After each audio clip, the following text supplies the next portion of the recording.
Good afternoon, everybody. How you doing? This is Coach Renz, and welcome to Deconstructing Christianity. I will be your host for about an hour and a half or so. Depending upon, I know I'm starting very, very late today, late 2 hours later than I want to start today, but it's all right.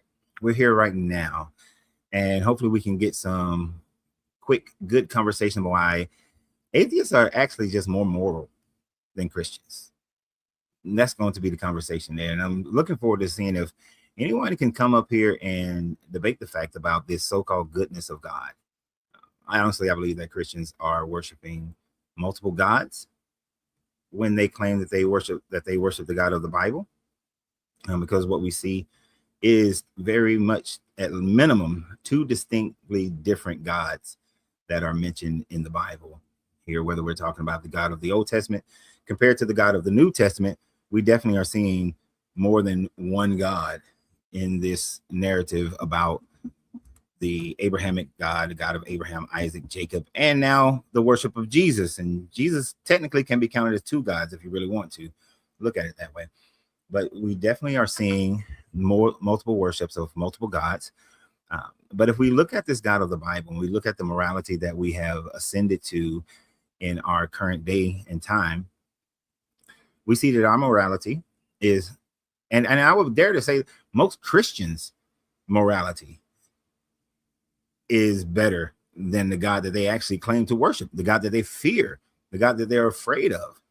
So that's going to be the discussion for today: is who is this God, and what is his temperament? What is his attitude? Why is he immoral in our standard today? This is why most Christians don't read the Old Testament. Most Christians, if you ask most Christians anything about the Old Testament, most of them don't know it. They simply don't know the Old Testament because they recognize that the God of the Old Testament is terrible. Is a horrible God. And there are just so many different instances that we can look at and see just how terrible this God is. Whether we're talking about the entrapment that occurred in the Garden of Eden, we could talk about him killing all the priests of Baal and not giving them a shot. Instead he could have demonstrated his power in so many different ways. He could have just burnt the sacrifice. He didn't have to kill the people. Whether we talk about how he roasted, he had to be, two bears kill these kids. The God of this Bible is just completely immoral. Let's go ahead and get it started with Lo. Hello, how you doing? Hello, what's up, Coach? How you doing? Doing pretty good. They see me on here in a minute. Yeah, it's kind of been iffy the last couple of months here. Even today, I was working on some other stuff, and just I almost didn't do a live today because time. Yeah, and I still got one more client that I got to call today, so I still got stuff to do before the day's over with. It's funny, man. I did a video on this myself, like in my deconstruction. I'm like, when you look at the Bible, where is there really a real positive presentation of the God of the Scripture where he himself presents himself? Where is a real positive representation? Because you look in the book of Job, I mean, I'm going through some crazy stuff. People try to tell me Job, tell me I'm Job and stuff, and I'll be like, have you ever actually read Job? Because I don't think they Job, have. God, it's horrible. Yeah, the God version in Job is something that you would never want that to be your God. You doing all right. You doing everything as he has prescribed for you to do. He said you're righteous and all that stuff. You're a follower of the law, and then he takes all your shit, kills your kids, and that's the part that really gets me. He kills your kid and think just by giving you some new kids, that's supposed to make it all right. Hey, this is the thing about that. One thing we don't think about, we think about his kids, but we don't think about the fact he killed all his servants too, except for 3 of them. Yeah, killing the servants, the kids. So they went through all of that so God can prove something about Job. So all these people, but Job, God is willing to harm all these other people, allow the devil to harm all these other people And then you think about the character of the devil or Satan himself is like, so when you really think about it, God purposely allows a being to harm and destroy people so that he could prove our love to him. And when you really think about it, when you sit that right down and you really think about that, it's like, that's a horrible being. It's like, why would I love a being that does something like that to me? They're going to put me through all the worst stuff possible so I can prove my love to him. And he's a superior being. I'm unnecessary, so why is it necessary for me to prove my love to him? Why is that? Why does God, the God scripture, need you to worship him and love him to that extent? You know, and that in itself tells you something about this God. You cannot be the God creator of all things and a good God if you have need. If you need something to love you, I created man so that they would have a choice, and because I was longing for them to love me. That's a weakness. That's like that simple dude or simple woman who just accepts an abuser because they just want somebody to be with them. They just want some companionship. So I'll just take whatever joker that comes along my way. You know what I'm saying? So, and even though the Bible never says that he needs, that's the way that the Christian doctrine goes. That God needed, the purpose of creating man was because God needed or wanted something to love him of free will, to which you really don't have free will when you're given an ultimatum. Right. You know, so it's not even that real love. That real love if I test your love to the point where I'm gonna put you through torturous things. I'm gonna put you through torture to test your love. And to me, like, even in the case of him wanting love, I mean, I guess I can see him wanting love, but to want love to that extent, that's crazy. If you're the God of all things, why do you have wants at all? You wouldn't have any wants. You know all things. You know everything. You're all powerful. There should be no desire, no wanting within you, because everything is already present, known, there. Why is there a wanting? Why is there a needing? It needs to be praised. Yeah. It needs to be worshipped. Exactly. Why you're gonna force people? If you love your wife more than you love him, God might take your wife away. He might do this and this. It's like, really? Right. It's just dumb, because when my grandfather passed away when I was 15 years old, God didn't take my grandfather away.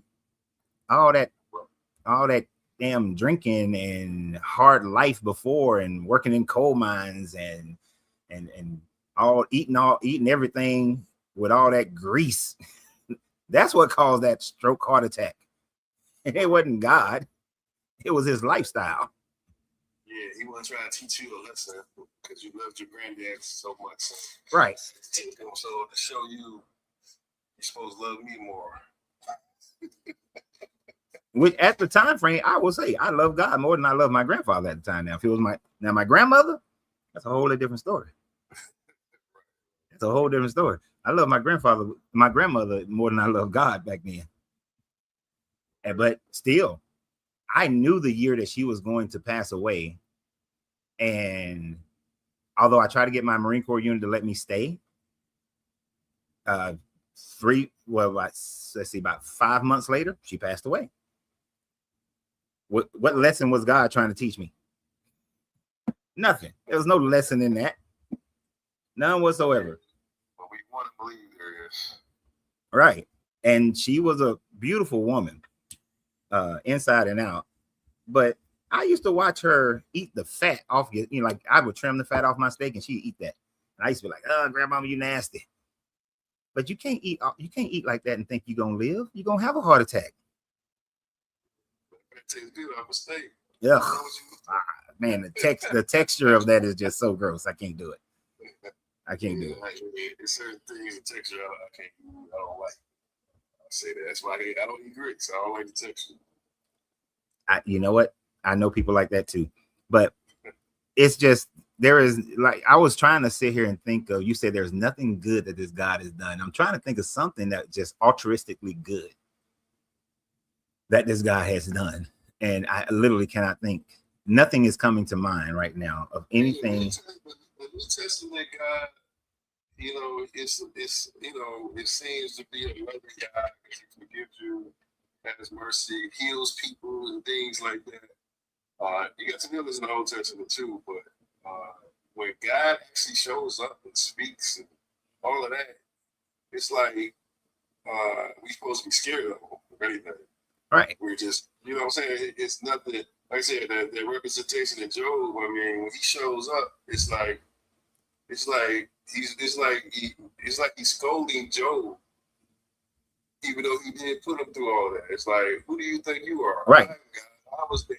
Where were you at when I did this? When I did that? And then basically he just punked Job. Job got punked. He's like, oh, I spoke things too wonderful for me to speak. And I shouldn't have been speaking that because, you know, you're this, you're that. Yeah, if I was Job, I'd have stopped worshiping his ass. I would have. I would have been like, dude, I was doing right by you, and you still did me dirty. That's like when you got a mate and you treat them and love them exactly how they want to be loved, and then they still go cheat on you, and then expect you to still treat them the same way after the fact. Man, please, I'm about to go get me a new woman. You're not coming back to me with that. No, because what prevents me from loving you right again, and then you still go out and do the same thing? You know, I kind of change that. You know, the way they perceive like being God in the first place it shows just basically their own superstitions. You know, the gods are something that there are beings that are out there that are angry on our service.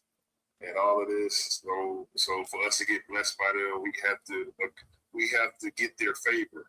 So we do all this begging and all this stuff. So we got a God who punishes all of this, but if we worship him right, then you know. So that's why, like with Job and that, for them, their representation of God is what they think God is. You know, so you're supposed to be. You're dependent upon his grace and mercy, so you need to be a servant of his and you need to be humble. Yeah, but this God is as temperamental as any other God in the ancient world. They can be they can help you out with a good rain for your crops one year and then give you a drought the next year. But the blame always go back to the people. You can worship this God, give him all his sacrifices, everything, and then he still screws you over, right? Yeah. And you know people as well as I know people who have lived their entire life trying to be as good as they possibly can to this God, but yet they go through life struggling, going through all kind of hell. Most of it they could change themselves, and then they die. They never get their moment. So this is why they have to, but in heaven is like the color purple. You know, this life is temporary. Heaven lasts forever. That bullshit.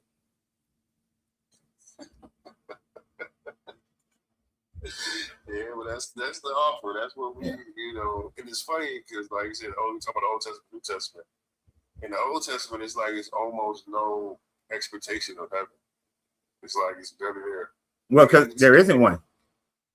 Like, I think you get to Daniel before you see something. You don't. The afterlife in the Old Testament, for the majority of it, is just everybody goes to Sheol, and it's this dark, gloomy place. That's it. There, you don't until they come under Persian control. That's when they start developing more of a heaven hell kind of scenario. And for them, that was Abaddon and Abraham bosom, which was two places across from each other. But they developed that based on the Persians and then the Greek teachings that they learned while they were under their captivities. So it's not even an outgrowth of their own ideas. Zoroastrianism and the Greek idea of Hades. Either you go to Elysium or you go to Tartarus. And that idea was still in the first century with most of the writers of the well, first and second century, with the growth of Christianity up into the writings, which happened much later than people give it credit for. They were utilizing more of a Hellenistic Roman viewpoint of heaven and hell. Yeah. So it definitely started to influence the Jewish thought, and like I said, the Christian thought. Definitely that. Yeah, so that's where it came from. Because you don't see none of that in the Moses or anything. You would think Moses being such an important figure, if there was an afterlife and we were supposed to be worried about going to heaven or hell, that there'd be something in the law. I mean, not that Moses actually wrote the law, but even the people of that time period that wrote about the time period, there is absolutely not one iota of sense of anything about the afterlife. Yeah, they were trying to in their mindset, getting their heaven was a now thing. You know, having a heavenly existence was something they were supposed to live in their life. And if they were good about it, then their lives would be extended and long, and they would have, you know, all the pleasures of life during life. It wasn't this expectation of an afterlife. So you're right about that one.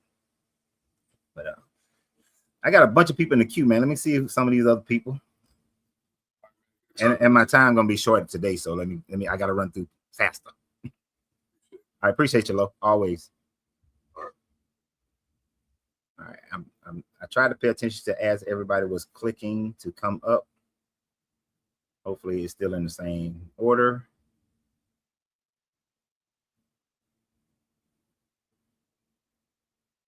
Oh well, okay. One of them wasn't there. Oh shit, neither one of them. Ah, they both dropped. I cut Low off. Let's see. I saw some comments. Oh, by the way, definitely I read comments when people do super chats, and I want to go ahead and thank people for super chats on YouTube. Thank all the members and the people on the fan club. Thank you guys very much for being here. I know Trauma said I should do a health show. I'm not. Even though I could do one because I do have a background in that, but yeah, I'm gonna do that while I'm smoking my cigar. Yeah, you know what kind of hell I catch for that one. All right, so let's see what else we got here. I ain't got my reading glasses on. So I know some of these comments, I'm only paying attention to comments that are about the subject matter. All right, all this who created us comments and all that bullshit, that has nothing to do with the conversation today. I'm going to become a stickler on sticking with the subject. So for all these Christians who are over here on TikTok, and I haven't seen much on YouTube and Facebook, what's the proof that your God has greater morals than we do? What is it about your God that you think that his morality is a greater morality than our current morality? Not to say our current morality is perfect. It's not. That's why, because morality is subjective.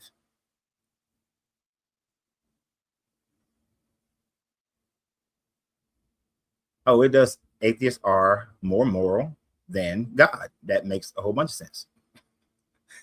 You have reading comprehensions. Atheists are more moral than God.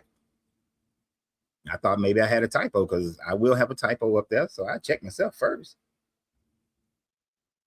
But if we look at the current state of the world, the morality of the overwhelming majority of atheists is a higher morality, and I forgot to put the subject matter up for you guys over here, is a higher grade of morality than the morality for God, that the God of the Bible shows. If we were to follow the morality of this God, what would the world look like? So I know I don't have as many Christians on here right now, I'm guessing, or they're too afraid to come up, even though their Bible says that they should always be prepared to come up and respectfully talk about their God. What would the world look like if the God of the Bible, if we followed the God of the Bible? Would there have been an end to slavery? Would women have the right to vote? Would child labor laws be enforced that we have today? Would and I know you guys aren't military like I am, would the Geneva Convention, which is a convention that dictates how we fight, how we are to conduct ourselves while we fight wars, would those Geneva Conventions have been adopted? Meaning that in the Geneva Convention, you cannot and are not permitted to just arbitrarily kill non-combatants. You cannot commit genocide. Would women be able to divorce men? If we follow the laws of the Bible, the morals of the Bible, what would be the stance on some of those points?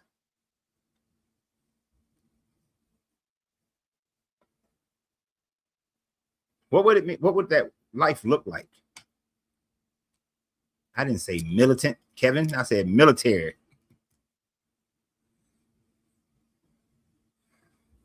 I need some of these Christians to come and tell me, what would life look like if we followed the morals of the Bible, and would they be okay with that? Would you be okay with being a slave if we follow the morals of the Bible?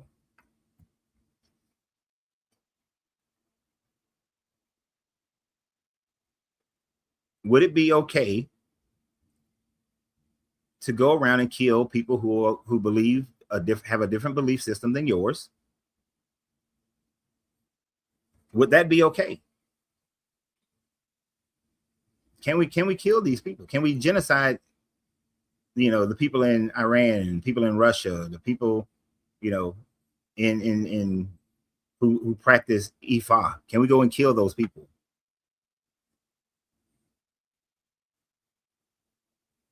That's the question. Applause. What's your name? So we just hitting stuff.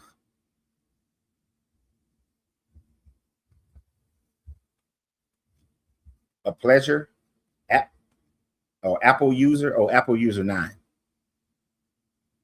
Apple user 9, are you there? Apple user 9. Apple user 9. Apple user 9 going once.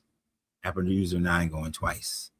Apple user 9 going 3 times and disconnected. That's why you need a Samsung. I don't know. They probably hit it by accident. I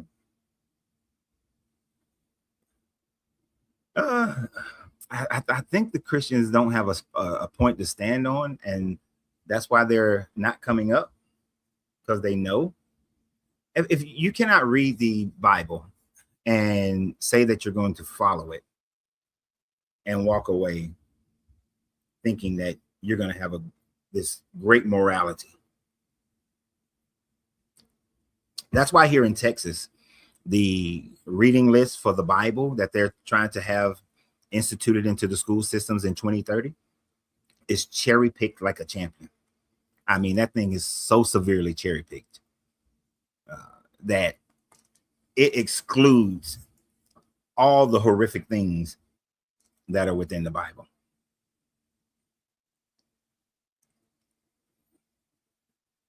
Lance.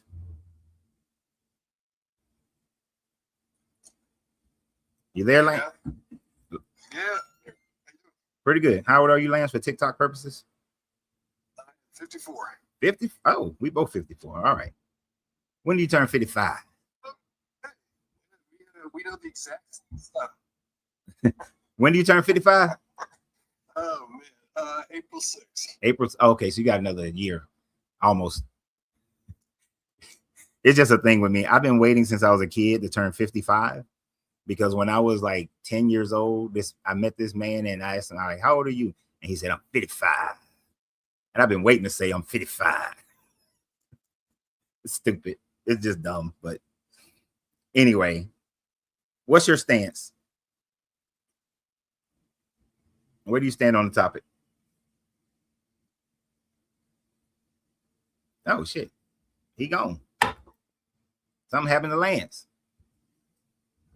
I don't know what Lance's stance was, so I can't say anything about Lance's stance. Wait a minute, he's coming back.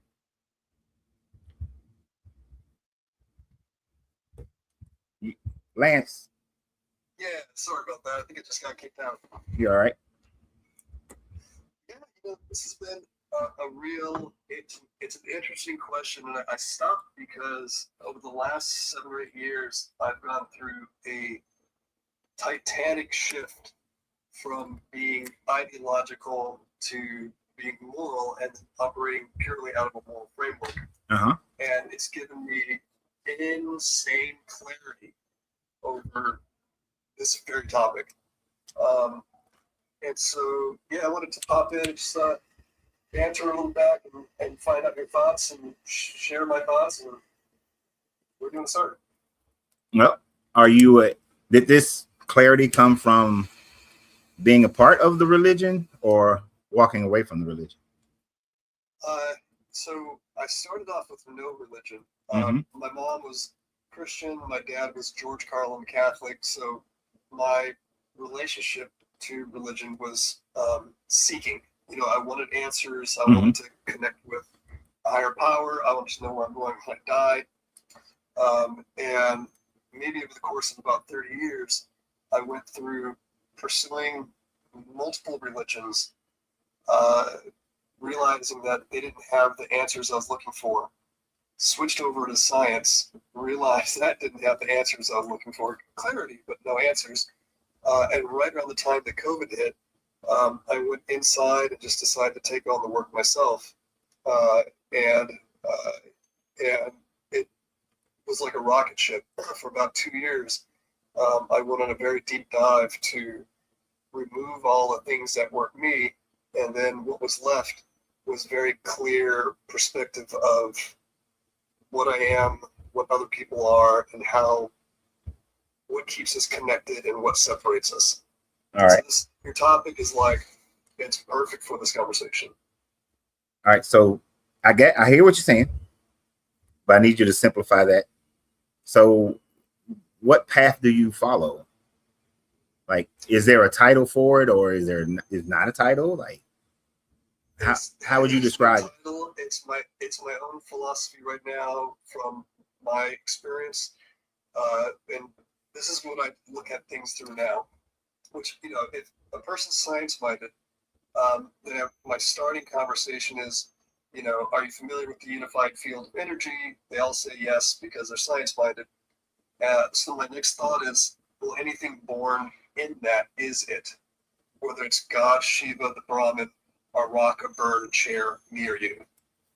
That the expression of it energetically, you can describe everything around us.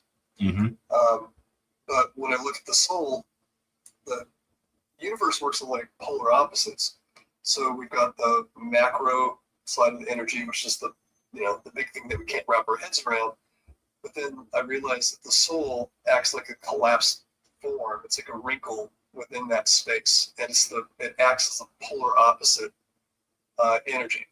And so once I started just deconstructing the soul, it attunes to the heart, the signature of the heart, that little spark. Okay.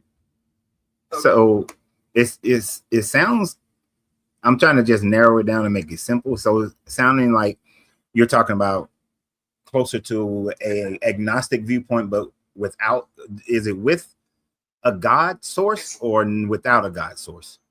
Yeah, it's like everyone is God. There is nothing but God, and that the masks of our personality, the conditioning of our ego, is what separates that recognition.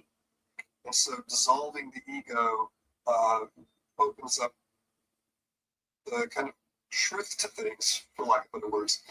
And then the simple realization is everyone is God, and we just don't know. We're not able to see it in real time. Okay. So, all right. So the way I can organize this in my mind is that it's kind of like Hermeticism and Buddhism mixed together. Yeah, they all have facets of truth. That's the problem, is that there's elements that you can put your fingers on that, from a hermetic side, the description of energy is true. From the religious frameworks side, like, Jesus's framework was love, compassion, and forgiveness. Buddha's framework was awareness and empathy. Well, Rama's framework was duty. I wouldn't necessarily say Jesus' framework had a whole bunch of forgiveness in it, since he demonstrated, according to the workbook, he demonstrated what we would today call racism. Oh, totally. I mean, when he called the Sumerian woman a dog, simply because she was Sumerian. I mean, not Sumerian, the Canaanite woman a dog, simply because she's Canaanite. And still thought that the Israelites were the chosen people. That's not love. That's not a love of all humanity kind of mentality. That's ignorance, by the way. I remember when I first heard, so you'll remember this, back in the 90s, when Farrakhan would pop on some of the talk shows. When I was young, I would see him and get repulsed because I had a lot of Jewish friends at the time. And I went back and listened to him maybe about a year ago. Same Donahue show up on YouTube. And as I'm listening to him through a new listening, what I'm hearing is he's telling the absolute truth, but people are uncomfortable with that truth. And that really opened my eyes to, how people see the truth, how they, people's level of truth is only to their level of understanding. And without those deeper spiritual experiences, it's just, all the conversations are just debate without truth, without firsthand experience. Now, I have to go back and listen to some Farrakhan. I haven't listened to anything about Farrakhan since around 1991, 92. Yeah. I mean, I did want to go to the Million Man March, but I wasn't allowed to by my military unit. My military unit at the time was like, hell no, you ain't going. But but Farrakhan he had some good points and he had some bad points from my memory. I can't see that anytime you start separating people, you're gonna lose me. And that's where he lost me. I understood he was talking about the condition of the black people in America at that time frame, but being someone who had spent time in the Middle East by then, I recognized that a lot of the things he was talking about was wrong when it came to Islam. So I was a little leery about him, but I haven't listened to him since like probably 92. The last time I listened to anything. I just wanted to go to the Million Man March. It wasn't about Farrakhan for me. It was about community and changing, and trying to see what was going to happen with the black community at that time frame. But so the only thing that I would have to argue against is the idea of a soul. I can't necessarily say a soul exists, because even to this day, we don't really know what a soul is. We have about a bunch of dogmatic ideas of what a soul is, but that's been something that man has struggled with since the earliest ancient writings that we can find. I can break it down from my experience. The frameworks that I've been building over the last several years, everything starts with the expression of the soul, meaning that as far as the operating system level of your experience, it is your inner awareness, right? And everybody's aware of their awareness. It's the thing that monitors and pays attention to the energies coming in through the senses. I can walk you through a handful of exercises really quick if you want to kind of like tap into a level of it. But basically, if you can, I want people typically through like closing their eyes, walking through their senses, and having them monitor individually what's coming in through each sense. And when we finally get to thought, I'm like, just think I'm having a great day, but modulate the sound, play around with it, like really pay attention to the thought form. And when people, they're mucking around and they're like, yeah, so what? It's all the time. I'm like, you have something in your experience that it's if you think of it as a stack of processes, it's above feeling, it's above hearing, it's above smelling, it's above, it's above thought, right? So there's something that's aware of even the modulation of the thought form. That's your inner awareness. The soul itself, that's a collapsed wave function, basically meaning that it can't be subdivided into anything smaller. It's just, if you're a scientist, you may describe it as like a white hole in space. But basically, at whatever's happening at that quantum level, it's just an inversion of energy. So are you saying? Are you saying that everything has a soul? I'm saying everything that's consciously aware has a soul. Right. So that would be everything. I mean, there are different things exist. Things are operating on different conscious levels. So everything would then have a soul. Yeah. So when I look at consciousness, I define consciousness as energy as information, from the subatomic to the galactic, meaning that if you have an aspect of your awareness that can read that, which you do, people do, insects do, animals do, then that's describing localized conscious awareness in that particular body mind. But a rock is not consciously aware, but it is consciousness. Like it is made of subatomic particles and atoms and shit like that. Yeah, I mean, atoms are aware of themselves because, like, atoms are attracted. They can be attracted to certain other atoms, and they can be repelled, and they repel from other atoms. And so they have this it's not the level of reasoning. It don't have reasoning we don't understand it to have levels of reasoning that we would have. But the fact that we can see atoms repel and attract and recognize when they're being observed and act differently when they're being observed to when they're not being observed would indicate a certain level of consciousness is going on. Right. So then everything has a conscious. So then you would you're placing the consciousness as a soul. I'm saying that everything it's consciousness. So everything is energy is information from a rock to a person. But a soul itself is the operating system. It's the lens at which God looks through. So when I look at the unified field of energy, I'm like, well, that's just behaviorally, that's God. It doesn't operate any different than the way every culture describes their version of God. And it has properties. It creates the energetic forces that we would call nature. It has energy as information. So there's consciousness. And if we're made of it, like we're stepped down from subtle energies to form, that the soul is on the most subtle end. And it attunes to the signature of the heart, that spark that makes the heart go into its rhythm. So would you describe this God as having a consciousness? Like that interacts with everybody and does things? Or is it just in existence? I would say, so I had this self-realization about 4 years ago, and it was the most fucking mind-bending experience. And 2 seconds after I had it, I started laughing because I'm like, it can't be that easy. It can't be that simple. And the realization is that, if we're in a unified field and all souls are a collapsed waveform within that field, then I can see you and me, I can see 10 other people in me, I can see all the people on the planet in me, because all the souls are connected to the same field. Like there is the illusion. The illusion is separation. I mean, I get that. Yeah.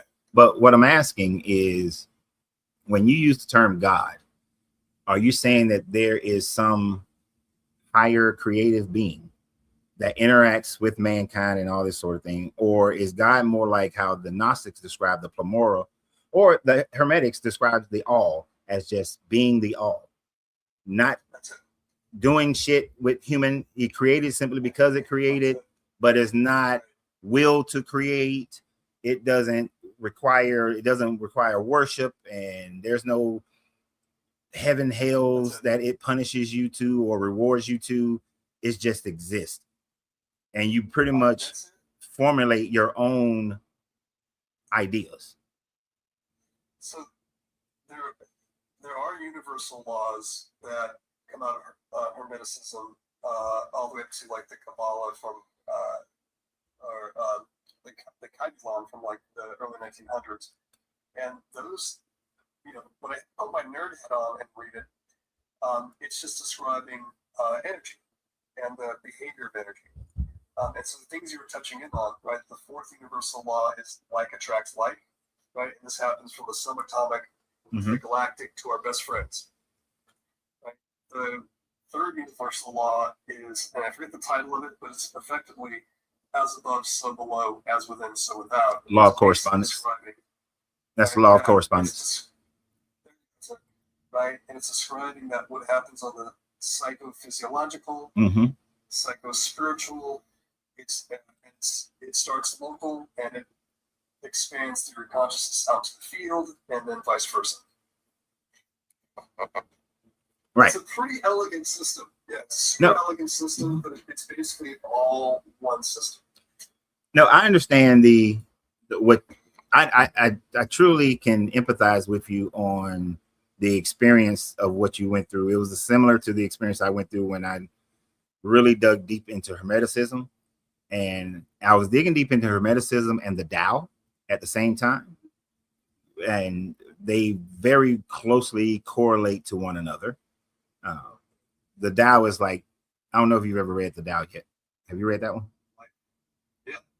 Yeah. Oh, no, I know of the Tao. I don't know if I read too many specific books on the Tao. Well, I just read the Tao. I didn't want to read anybody else's books. I read his 81 sayings and meditated on his 81 sayings without the instructions of other people or thought processes of other people, just what Lao Tzu supposedly wrote.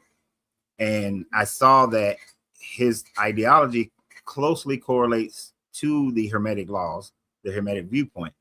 And not just reading, many people, when they read the Hermetics, they'll read that little book. What is it called? I forgot what the little book is called, but I read the Hermeticum, the Corpus Hermeticum is the primary. And, you still get everything, but you got a lot of great detail. It does have some, gods and lords kind of thing in it. But when you take that to the level of saying that, okay, the law of correspondence, as above, so below. What things that you do in the below are the same things that you can do in the above, and they affect one another. But my only issue is that we don't know. So like, we don't know if your consciousness stays intact when you leave this body form. No one has came from a higher plane of existence, from the spiritual realm, as they call it in the Hermetics, to the matter realm, to say, hey, there is this spiritual realm. In this realm, you'll still have the same laws, but you're just understanding them and dealing with them on a higher level. And even above spiritual realm C, there's spiritual realm B, spiritual realm A, and it goes on forever and ever in different levels of higher growth, or you can go lower growth, right? I want to challenge you on the type of framework that you're using right now, because if you know the soul is an expression of the entire field, then your intuition can be used to read the entire field. In other words, I know you already know this. I'm already impressed with you. That you can use your intuition to read the metaphysical and kind of naturally deduce things, and that the awareness itself will only expand when it touches truth. Otherwise, it gets wrapped up in concepts. Right. And so you've done the super deep dive, and I know that you can see things that most people can't see, and I know you can intuit most things that most people can't intuit. And so I'm really saying that the soul operates as a lens of kind of like pure energy that allows source to look through and operate directly through you. So that's why I want to start, and that the journey of the soul in a contiguous field of energy as an object that can't be subdivided, but it can include weight, limiting beliefs like kind of compress the soul, that you can kind of naturally infer what happens to the soul's journey after it's dropped the body and it's kind of shed some of its, energetic impressions, that it still has to attune to another body mind. And that's the cycle until it expands beyond, I don't know, whatever register the heart operates at. It has to move past that because its energetic field itself is no longer at that lower range. No, I do understand what you're saying, and I get it. My difficulty in this is, so I know that there are things that I know that there are things and there are abilities and there are that we can connect with here in this matter plane that we would say is superhuman, right? And this would be, and we would say that is connecting on another realm. I've often heard people say, well, you're connecting on another realm when you're able to do things that are superhuman. But for me, it's like, no, we're not connecting on another realm. We're just that those people who have demonstrated what we would call superhuman abilities are just people who have realized that there's more that we can do on this plane. And that we've been given these limited beliefs, but then there are other things that I don't care how limited or how unlimited your belief is, you're not just going to fly. You're not just going to jump in the ocean and be able to breathe. You know what I mean? Like your your physiology is just not going to surpass those types of limitations. So we do have limitations on this matter plane, but we haven't reached them yet. There are certain areas we haven't reached those limitations. Like we should be able to communicate with each other without speaking. Since we know that our thoughts are energy and they travel and people can receive those thoughts, we know that we can do that, but we haven't really got to the functionality where we can do it without thought because we've been told we can't do it. But when it comes to things that are beyond this matter realm, there's no proof of it. And that's where I get stuck. And then I don't categorize it as the soul because I'm not sure, is it a soul? And we're probably just, what I call the consciousness is probably what you're calling the soul. Right? No, totally different. I just don't know if this consciousness exists in its intact form when it leaves this body. When I realized the power of what limiting beliefs were doing, I mean, most of my life I've spent in engineering land, like thinking logically, thinking rationally. And when I started getting into letting things go as a practice, I hit multiple barriers. The first barrier that I hit, and it was most painful, is that I kept trying to filter the spiritual experience through logic.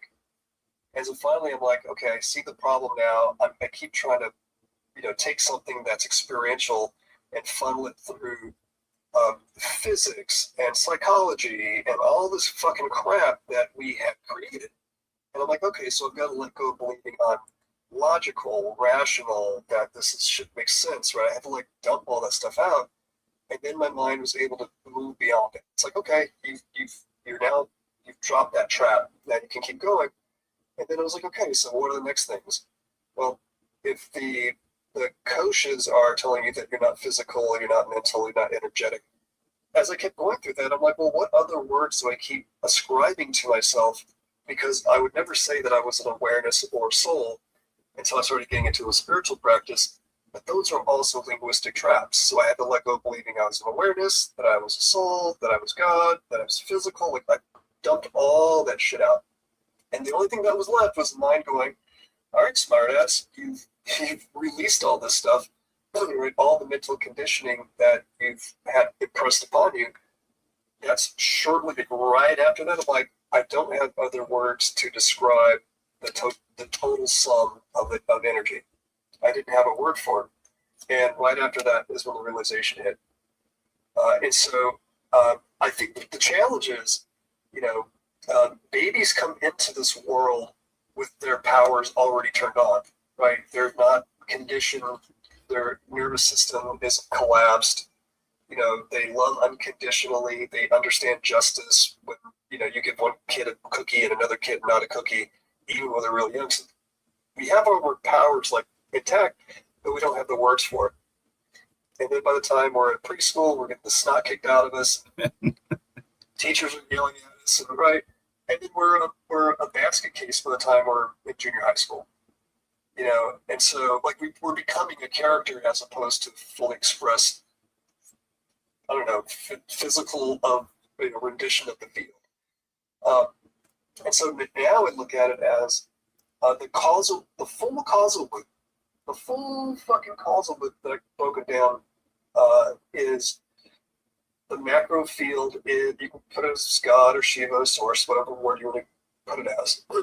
The universal laws are already going to tell you that it's going to have two behaviors. So on one end is the smallest unit, on the other end is the largest unit. So we understand macro and micro. That the soul has to attune to a body-mind complex. That the nervous system is the two-way communication. It's like a copper wiring for electronics. It's the send receive. The stress response and the myelin sheath over the nerves creates almost like a negative feedback. And then once the inflammation builds up, it completely collapses the nerve and then cuts you off from your higher purpose and kind of like it narrows your focus on awareness. So the work that I've been doing over the last 4 years is like literally just leading people out of their misery. And they all invariably come to the same spot, which is they didn't have a spiritual connection that they have now. They didn't have a sense of self because they were operating without ego, and now they see the difference. They can see it in other people.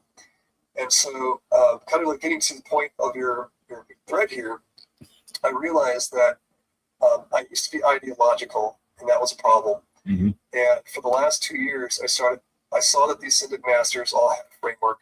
I started moving in that direction every single day. There's about 24 different kind of moral impressions that need to be observed. But my nervous system in 2 years hasn't gone down to dysregulated.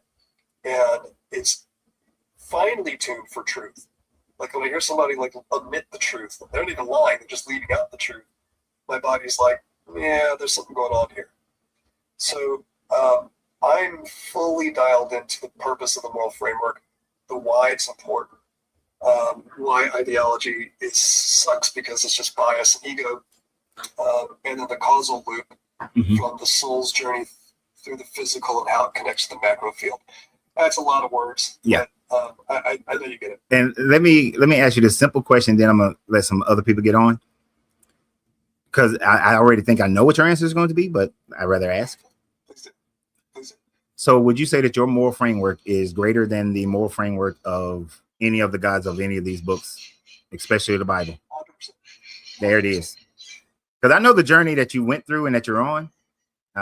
I get it. I understand it. And at the end of it, when it comes to this subject matter, you cannot reach any levels of the level that you are talking about. Enlightenment can't be reached following the Bible.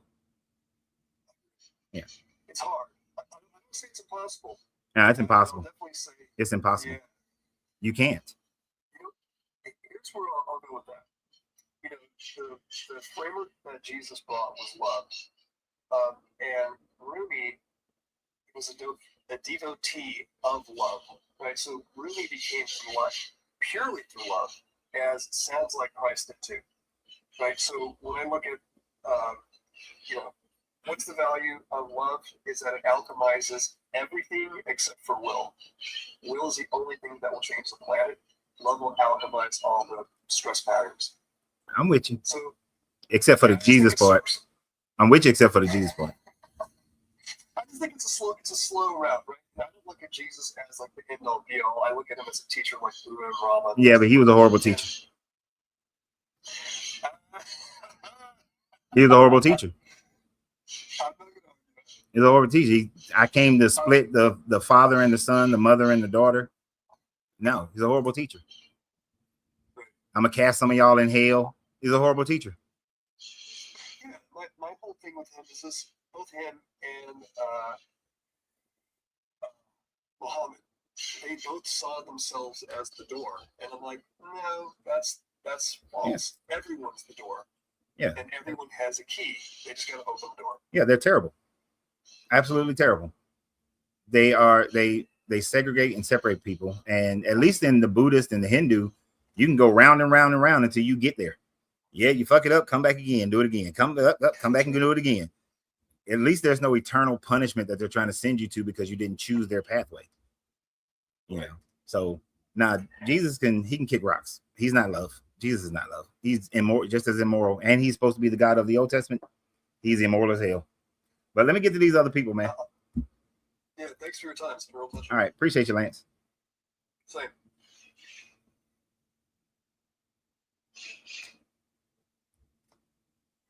I don't know who was actually next. I'm just hitting stuff.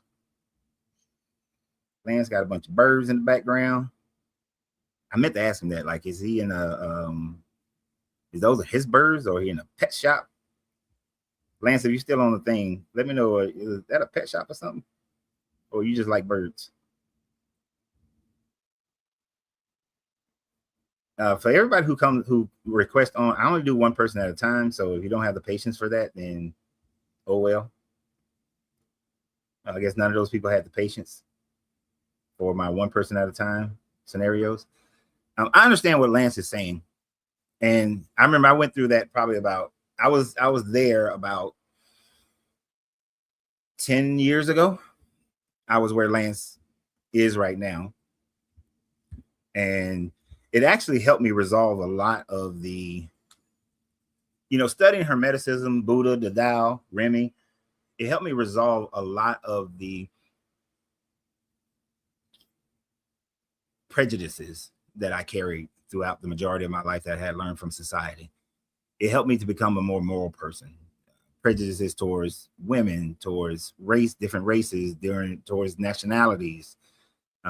The Bible could have never gotten me out of all of that. It was that study that did. Now, even a person who reads the Bible and says that they don't have issues against women, they don't have issues against, different races, they still hold the one issue that they will still hold and maintain is that you can only get to heaven through their God and you will be punished for all eternity. That is the hardest thing that they will never be able to get over because of their belief in this Jesus character. And as long as you believe in this Jesus character, you will always, as they stay in Christianity, fall short of the glory of enlightenment. The enlightenment that the Buddha talked about, that Lao Tzu talked about, you will always fall short of that and never reach full enlightenment. This is why in Buddhism, for the Buddhists who do look at Jesus as a teacher, a fellow Buddha, and there's not a lot of them.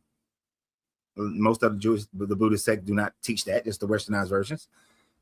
They place Christ consciousness well below the Buddha head, the Buddha mind. Christ consciousness is like level 4, and the Buddha mind is like level 9, 8, 9. So it's like you got to elevate your consciousness so much more higher to reach the Buddha mind compared to the Christ mind.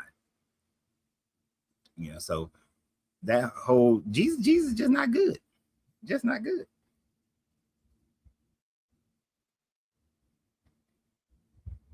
It's just not good at all. So, but we're talking morals here. What is the connection between the atheist movement, cultural Marxism, and homosexuality? I wouldn't necessarily say there's a connection there. You'd have to come up and describe what connection you're talking about. I'm not going to guess at your statement. Unpopular. What's up? How you doing? You over 21? Yeah. Cool. I'm good. How about you? Pretty good. Are you a believer of any religion? Yeah, I believe in God. Which one? I believe in the Bible. Okay. All right. Old Testament and New Testament?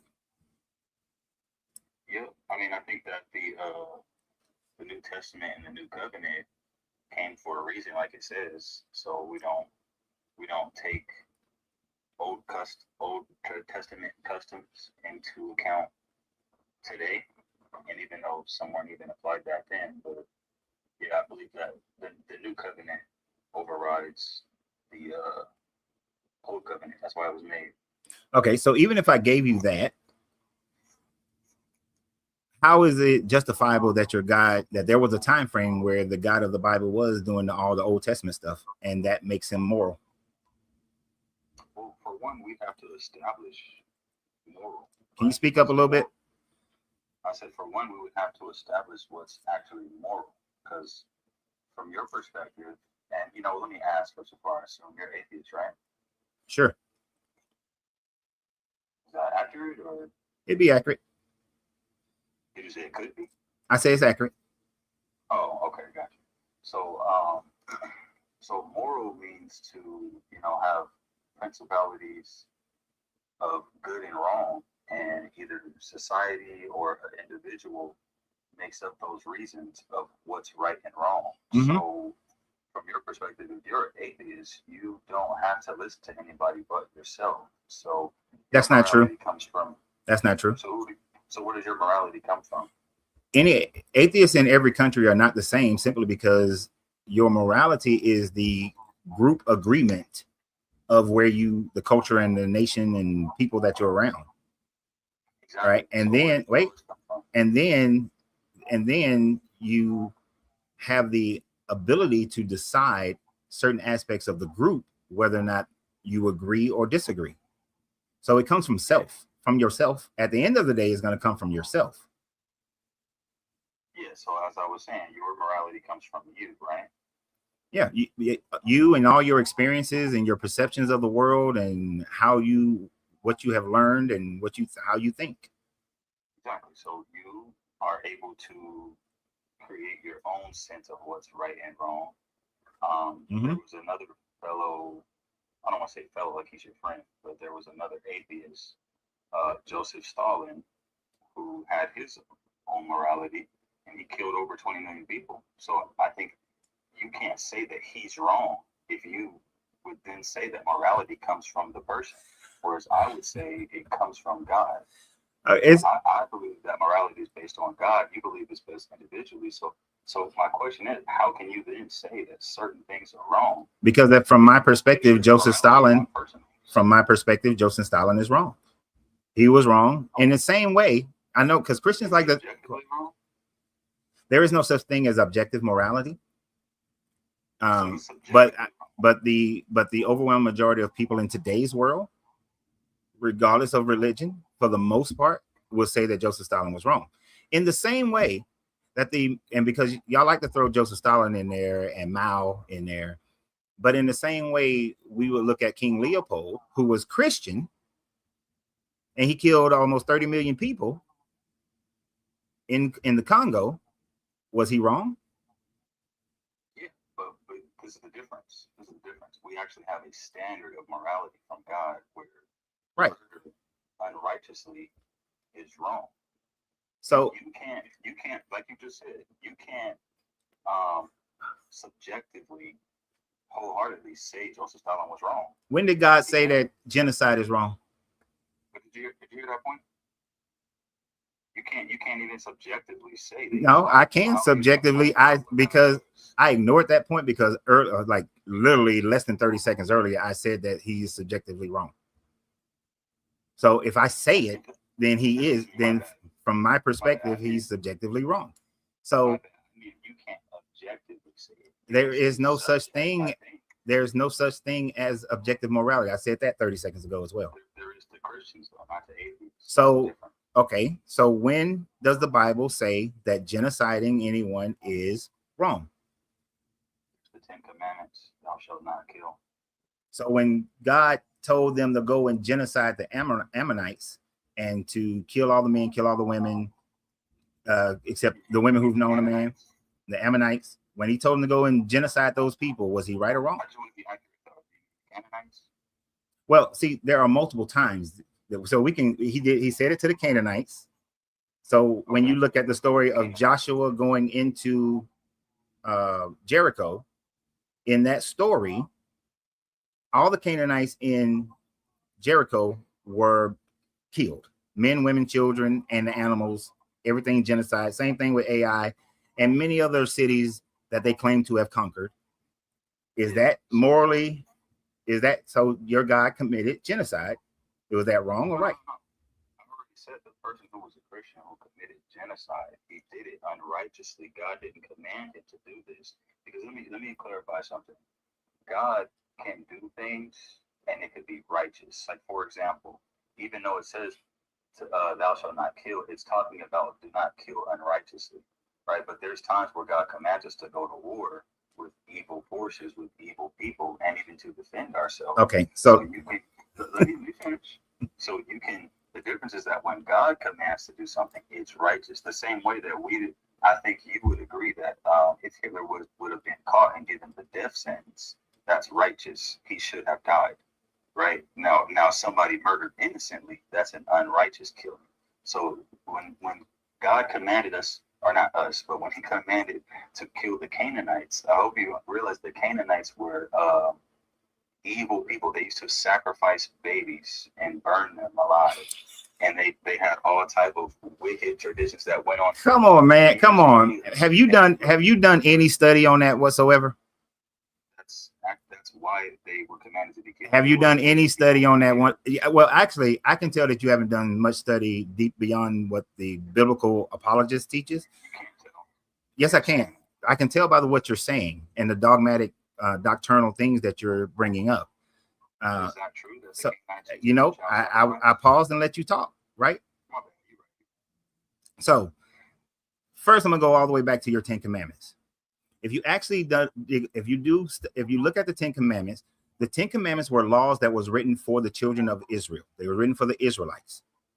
Those who they were written for. Moses specifically said they were for the Israelites. Later on, when you get to Jesus, Jesus tells the Israelites, he didn't tell anybody else, not the Canaanites or anyone else. He told the Israelites, you are to follow. The Pharisees sit on the throne of Moses, and so do what they teach you, just don't do what they do, because they were being hypocrites. So, and then when he told that Canaanite woman, this bread is for the Israelites, it's not for you dogs. So the 10 Commandments are not for everyone. They weren't written for everyone. So when it says do not kill, it is saying do not kill your fellow Israelites. It does not apply. No, I'm not adding. This is say don't kill your fellow Israelite, or you adding that? If you read it, okay. If the laws of, no, I'm not adding. As you keep it, see, now here we go again. I let you go through a diatribe, didn't interrupt. Let you talk about multiple subjects. You brought up multiple things, did not interrupt. As I'm answering the multiple things you brought up, you're interrupting. Well, I did want to clarify that. But you asked me to not interrupt you because I wanted to make clarifications. You're right, respect, bro. My fault. Go ahead. All right. So when you read the Old Testament, every law, every ritual, everything is written for the Israelites, which is why in biblical studies, it is said to be righteous for the Israelites to genocide the people of the Canaanites and the Amorites and the Ammonites. It is righteous and the Jebusites and all the other ites. It's righteous for them to do that because they were following this God's command in similar fashion to them taking people, and you can make slaves, property slaves, chattel slavery of other tribes, but not your fellow Israelites. You can treat them harshly, but not your fellow Israelites. It states that clearly it states it clearly in the Bible, and as well as the study of the Bible. Now, so in that format, you cannot take your 10 Commandments and spread that to everybody else, because it doesn't work, because it wasn't written for everyone else. When you speak of people being given commands by God to go and genocide people, you actually have no way of knowing whether Leopold was given a command by God to go and genocide the people of the Congo, because according to Leopold and his preachers, his priest, he was doing this by the command of God. The transatlantic slavery was the commandment of God, based on God. The wars that they fought, this is why in their treaties they invoke God in all their treaties and their documents during those time frames, because they read the Bible, understood it to think that they were doing God's command. And even your guy Hitler, thought that he was My doing, no, not your specific guy, but even Hitler thought that he was doing God's work. So how do you know whether or not someone is doing God's work or not? So let me respond to that. It was kind of a lot. One is that I would say that you were wrong on the Israel thing, because there's several passages in the Bible. I can get it. You blinked off. I can't hear you if you're talking. I was going to the Bible verse real quick. It's Exodus 12:48. And there's a bunch of other passages that talk about how other nations can join in to Israel. So you're saying all this like we have the right to. Okay. Do you hear what you're saying? No, we gonna stop with that. We gonna dispense. No, sir. Because you know what? Here's the thing. No, I understand. I understand, but you know what? For the sanctity of the show, I don't want to do all these long diatribes. You say you bring up Exodus 12, right? And where other people can join the Israelites. So they can be treated just like Israel. Therein lies the problem, where you can join. It's still indicating you have to become or be an Israelite in order to be under this rule, this covenant. So they don't extend to everybody else. For a quick example, right? You have to accept Jesus to get the reward of Jesus. It's the same thing. You have to take in the customs of the people of the book and God's people to get the rewards of right. So it same makes thing. it okay to genocide people who don't believe what you believe. No, now you're jumping somewhere else. That's not. That's it. Somewhere else. I mean, chat. Am I crazy? Is he? That's why you should have let me finish. No, I can't because what you're saying is nonsense. You're double talking because I am being respectful now because I'm being respectful to my audience, because you are contradicting your own statements. Because when you go from these laws are written for everybody, the 10 Commandments, to, well, if you join us, then you are covered under those laws. Are you covered under those laws if you're outside of the Israelites? Like I said, you were trying to apply "thou shalt not kill" to only Israelites. That is false. No, that's exactly what it says. It said these laws are for the Israelites. Thou shalt not kill fellow Israelites. You know, it doesn't say that explicitly, but when Moses came down, from with the 10 Commandments, who was he giving them to the world? Was Moses giving those to the world? You said how you want to keep like running on. You don't want to let me respond, actually. Because you're responding. Your response is idiotic. Was Moses giving the 10 Commandments to the whole world?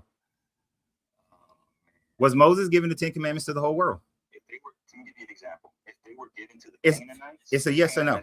Thrown them away because they were sacrificing. And as my grandfather would have said, if was a fifth, we'd all be drunk. Did they even go to the people of Jericho to give them to? Did they go to Jericho to give them the 10 Commandments? That's why they weren't given to evil people. So you're adding to it. How do you know they were evil? How do you know they were evil? The Canaanites were evil. What Canaanite information? Sacrificing babies, evil. Oh, the Israelites sacrificed babies. What are you talking about? When did the Israelites sacrifice babies? The Israelites were told to give your firstborns in the same way that you give your cattle. And then it is later Jeremiah and Ezekiel who tried to make a change on that. But originally, before you get to the Babylonian captivities and the Assyrian captivity, it was customary for Israelites to give their firstborn. Can you give that Bible verse? Hold on for a second, because I don't keep these things in my memory. I'm sure you don't. No, we don't have to. We got ways of looking things up. And once again, you wanted to run to the Bible, but you still haven't justified your morality. How you can complain about something and you can't justify it? I already justified my morality. You already said that morality is not objective. Why? So who are you to sit here and pick of what's wrong and right now? I'm me. To me, it is a person with a lack within themselves who needs something outside themselves to tell them what's right and what's wrong. Once again, to you. Right. To you. What about the other person? You can't even objectively tell them they're Yeah, wrong. that's weakness. So your whole That's argument weakness. falls That's like a man who sits up there and says that, well, I can't make a decision on how to take care of my family unless somebody outside of myself tell me how to take care of my family. That's sad. You see how you're trying to move the goalposts? Now, I didn't move the goalpost. Or you get your morality from other than you. So you can't say Joseph Stalin was objectively wrong. Just to you, it was. See, I like how you use objective when I've told you that there's no objective moralities that don't exist. So once again, so that means you can't objectively 100% say that Joseph Stalin was wrong. And you just think it was. And you can't right? You can't objectively say that he was wrong either. Can you objectively say? Is that true though? Do you have listening comprehension issues? I said way back. I said way back that Joseph Stalin is wrong. Now, subjectively, because there are no objective moralities. You just proved my point. Thank you. Prove an objective morality. I can say he's objectively. No, you can't. Yeah, I can. No, let me tell you why you cannot say he's objectively wrong. And there it is. There it is. You're saying he's wrong based on your God, whereas someone with a different God can say that he's right. Can someone who believes in a different, can someone with a different belief say that he's right? Can someone with a different belief? Yeah, can someone with a different belief system, a different God, say that Joseph Stalin was right? Not objectively. Why not? They have a God. They believe in their God. Because we can show that they don't worship the true God. How can you prove that your God is the true God? Prove that your God is the true God. I could point you to the historical evidence. What historical evidence that your God exists? God said something in the Bible, and then you find that. Let me before I go into the facts, because that's not a problem. I just want to clarify something before I do. I want to make sure I'm not wasting my time. Well, if you're going to repeat the same shit you've been saying about objective and subjective, then you're wasting your time. I'm not. I'm going into the evidence now. But I want to clarify something before I do. If God says something in the Bible and you go out into the world and see that is actually true, would that increase the probability that God is true? Yes or no? No. Okay, so there's no point in me telling you historical evidence from the Bible. You're just going to say, well, oh, the reason why I say that, because there are. You got a hardened heart, bro. There's nothing that can change you. Oh my gosh. The reason why I say that is because the moment you say that, I can give you a demonstration of something else or somebody else or some other God doing the exact same thing. So it doesn't prove that God is true. Okay, let's try it. You heard of Sodom and Gomorrah? Yeah. Yeah. Okay. Did you see that there's a, so Sodom and Gomorrah, God said that he reigned upon it after these people did a bunch of evil things for years to righteously judge them, right? He did multiple plagues there, but one of them was it rained sulfur, right? Did you know and this is a YouTube video. If you give me like 5 minutes, I could probably find it. I'm not giving you 5 minutes. There are too many other people waiting. I'm not giving 5 minutes. That's fine. But so in that case, you got to take my word. Then I have no reason to lie.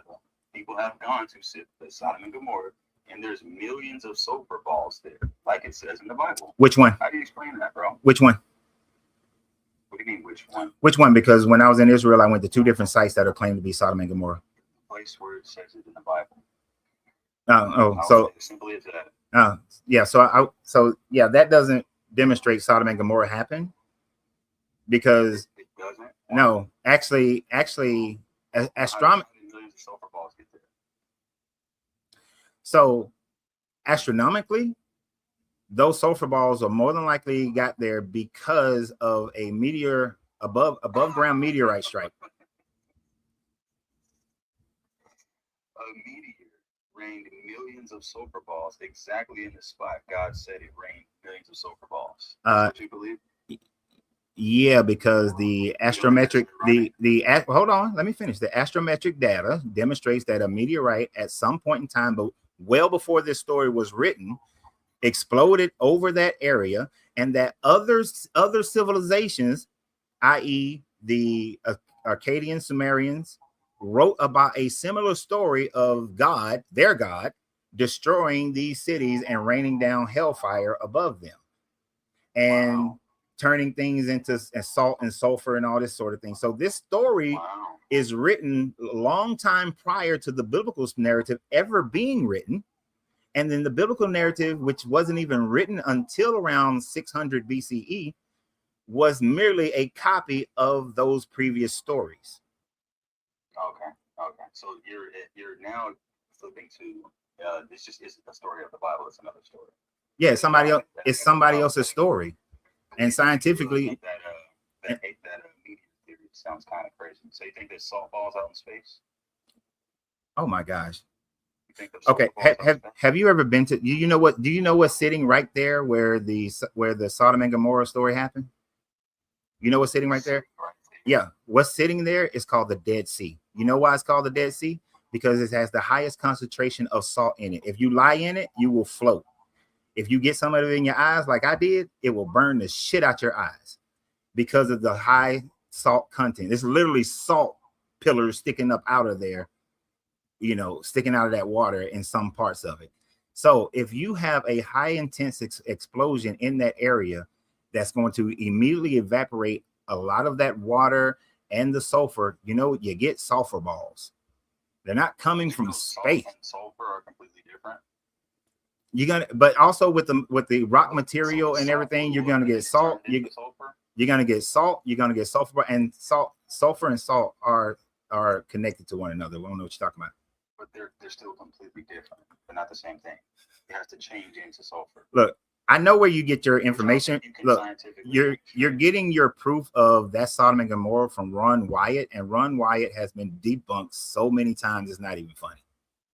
Ron Wyatt is the absolute worst. That is not what I said. I said that when you said it got debunked, what did you mean by that? Ron Wyatt? Oh, Ron Wyatt shit been debunked 11 times. But the story's been debunked. I don't know if it's Ron Wyatt. It is. Ron Wyatt is the only one who claimed that, and then the people of Jordan and the people of Israel both claim this site, these two different sites, to be the place that it happened, and it's a tourist trap. Been there. I've been to both of them twice. And I'm sure. I'll let you finish. Go ahead. No, so that's not a proof text, because we also see the older stories written about a similar situation in the similar area, written by previous civilizations before there ever was the mentioning of an Israelite, and certainly before these stories were written down by the people who would become who would start the Jewish religion. So when you got an older story, you don't, huh? I guess you can say that. That's a nice little shimmy out of it. No, that's not a shimmy out of it. That's I'm not saying that's a truth. When the sea split and when the Israelites and the Egyptians were following through, and then how later in that same place they find Egyptian chariot wheels. Oh, dude, I'm gonna need you to stop listening to Ron Wyatt based videos. No, Ron Wyatt never. I said Ron Wyatt based. I'm not saying his actual video. But here's the thing: no chariot wheels have been found. That's another one. Just it didn't happen. No, something seriously. It just didn't happen. Okay. Lying. First of all, no, you're not lying. You're just believing something that somebody else made up. You're not lying. You're just believing what somebody else lied about. So hold on. No. Before you skip, one, no chariot wheels were found in the Gulf of Aqaba. First of all, no chariot wheels were found. Those are Ron Wyatt claims. Ron Wyatt he never did an archaeological dig that was authorized by anybody. There was never any peer review of it. He wore the little suits, the underwater suits that wouldn't even go to the depths to which you would be able to go to the bottom of the Gulf of Aqaba. Then the other part about it is that there is absolutely zero historical information that demonstrates that there were ever a large number of Israelite slaves in Egypt, period. And that during that time frame, Egypt flourished. And if those catastrophes had happened during that time frame, Egypt would have collapsed.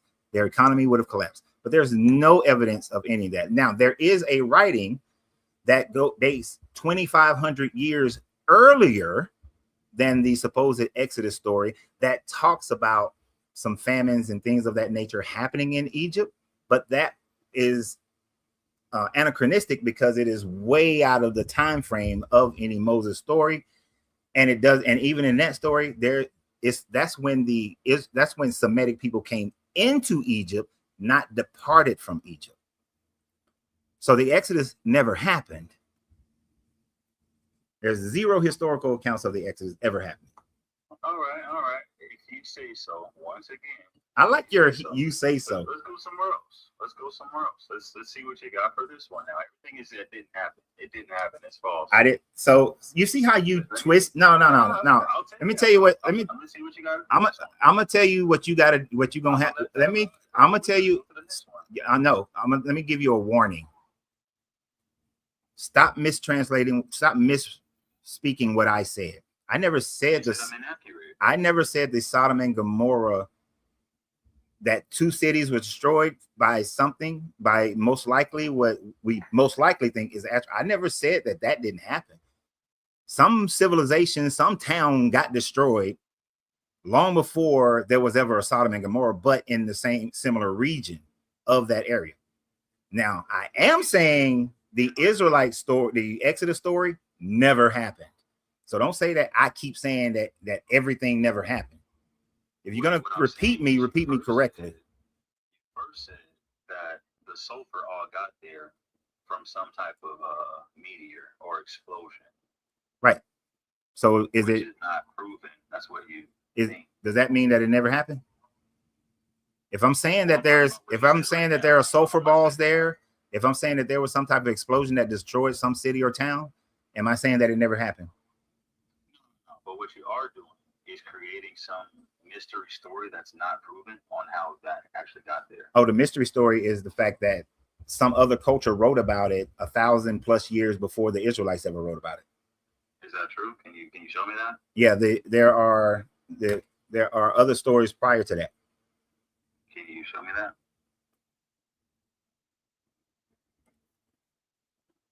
And do they name it? They say Sodom and Gomorrah. They name the location. The names are not going to be Sodom and Gomorrah. So how would you trace it to that place?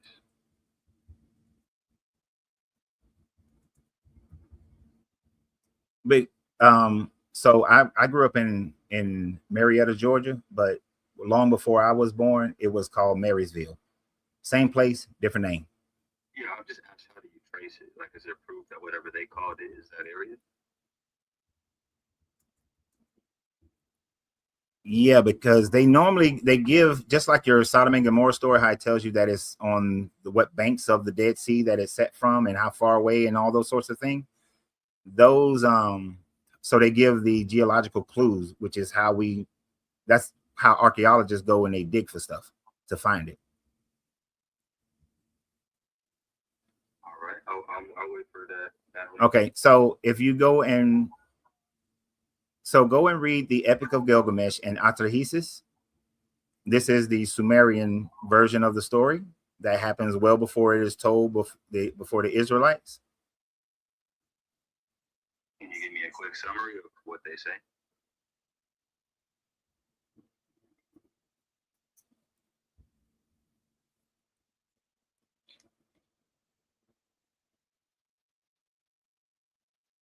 So within the Atrahasis, before there is the flood that happens, the flood narrative similar to the Noah story that happens in the Mesopotamia, that happens in that the whole world flooding. Before that, it talks about the city that is destroyed. This God destroying two cities, and then an evil wind then going down. So there's a fight between the god Enlil and Enki. Well, the fight is between Enlil and Marduk, and this encompasses the Tower of Babel and the Sodom and Gomorrah story.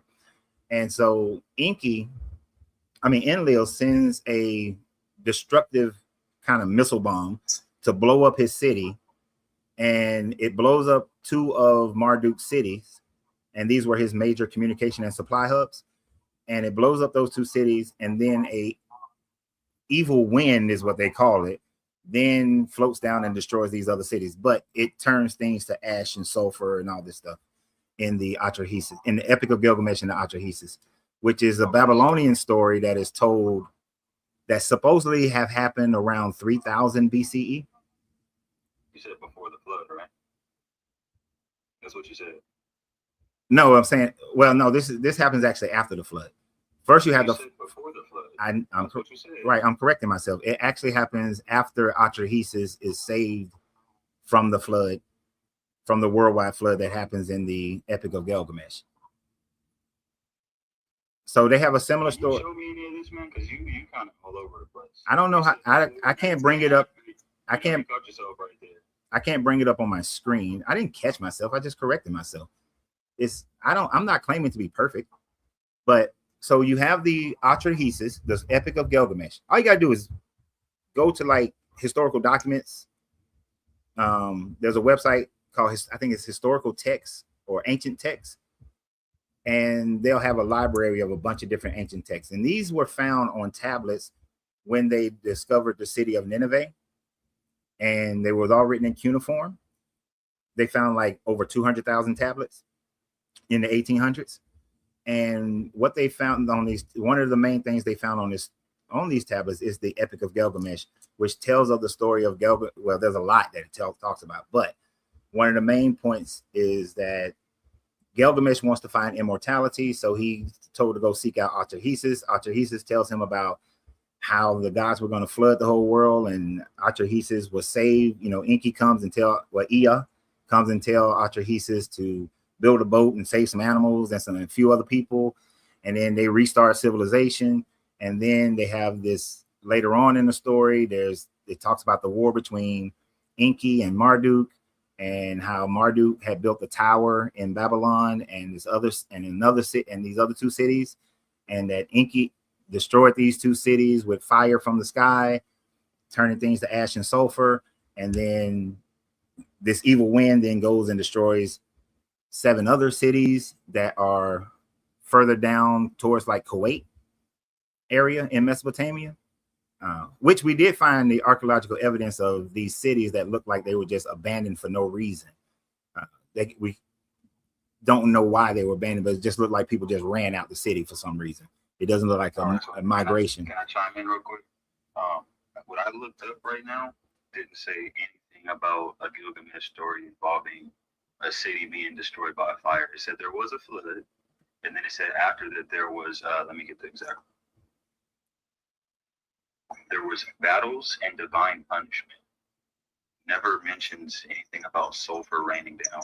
So I don't know where, maybe my source is wrong or yours is wrong, but it doesn't say anything about what you said. No, I was looking at did you do a Google search? I did a Google search, but then I clicked on the first link. And the first link was what?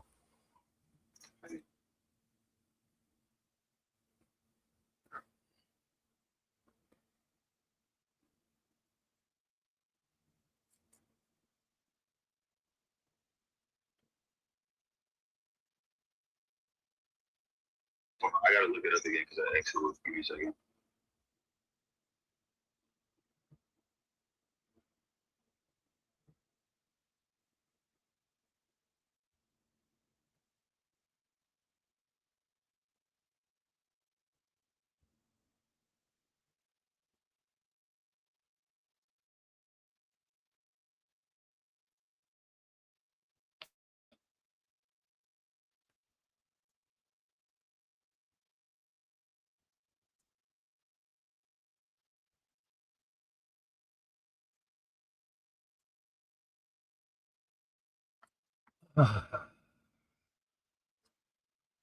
So whatever source he's looking up, I don't know, but what he should read is the actual Atrahasis. I don't know what the link that he's talking about. And for those who are the time frame for the meteorite burst that is looked upon over the Dead Sea area, they're saying that the time frame was around. They said the time frame around 1650 BCE. So this was arthistoryproject.com. It's one of the first links that popped up. Now I don't know. Like I said, I'm not going to claim that that's the most accurate, but Yeah, I don't know that even, page. Even the, but look, even the AI summarized it like that, and I clicked the link, and they summarized it like that. There's nothing about the city being destroyed with fire, especially not sulfur. So that's a completely different thing. Okay, so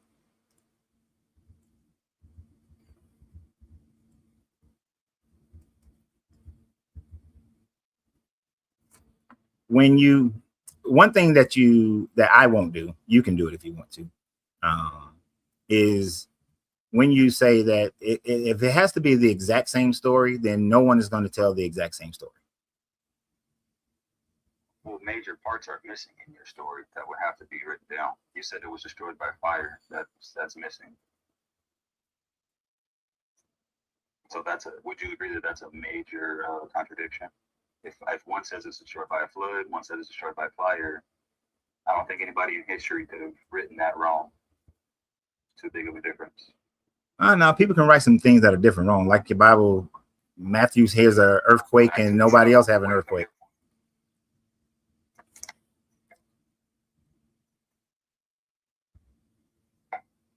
Hey, you know what? I'm gonna let some other people up here, man. I think I've proven my point, bro. You know, stand your own point. I don't think you've proven. You haven't proven that a God exists because, well, you're gonna believe that, and that's fine. We're good. Yeah, that's fine. We're good. Have a good one. Honestly, I'm gonna pray for you. And I'm gonna draw a salt circle and throw some shit over my shoulder for you. Yeah, that ain't gonna work on me. Well, that ain't gonna work on me either. So don't do your witchcraft. I won't do my witchcraft. How about that? Witchcraft. Yeah. Hey, man, you don't want to be in a relationship with a God that loves you. Don't do your witchcraft. I won't do my witchcraft. Your God does not love me. Your God don't exist. Your God don't exist. Bro, whatever happened to you to make you so hateful towards him? I don't hate. That's a thing that y'all use to try to make it seem like somebody, just because they disagree with your God or your God's existence, is got to be hate. No, I just don't want you doing your witchcraft. It's not witchcraft, bro. We against witchcraft. That's no. Your witchcraft is no different than anybody else's witchcraft. That's why witchcraft don't work on me. So if a Muslim prays for you, is that witchcraft? No, it's not witchcraft. He's praying to the wrong God.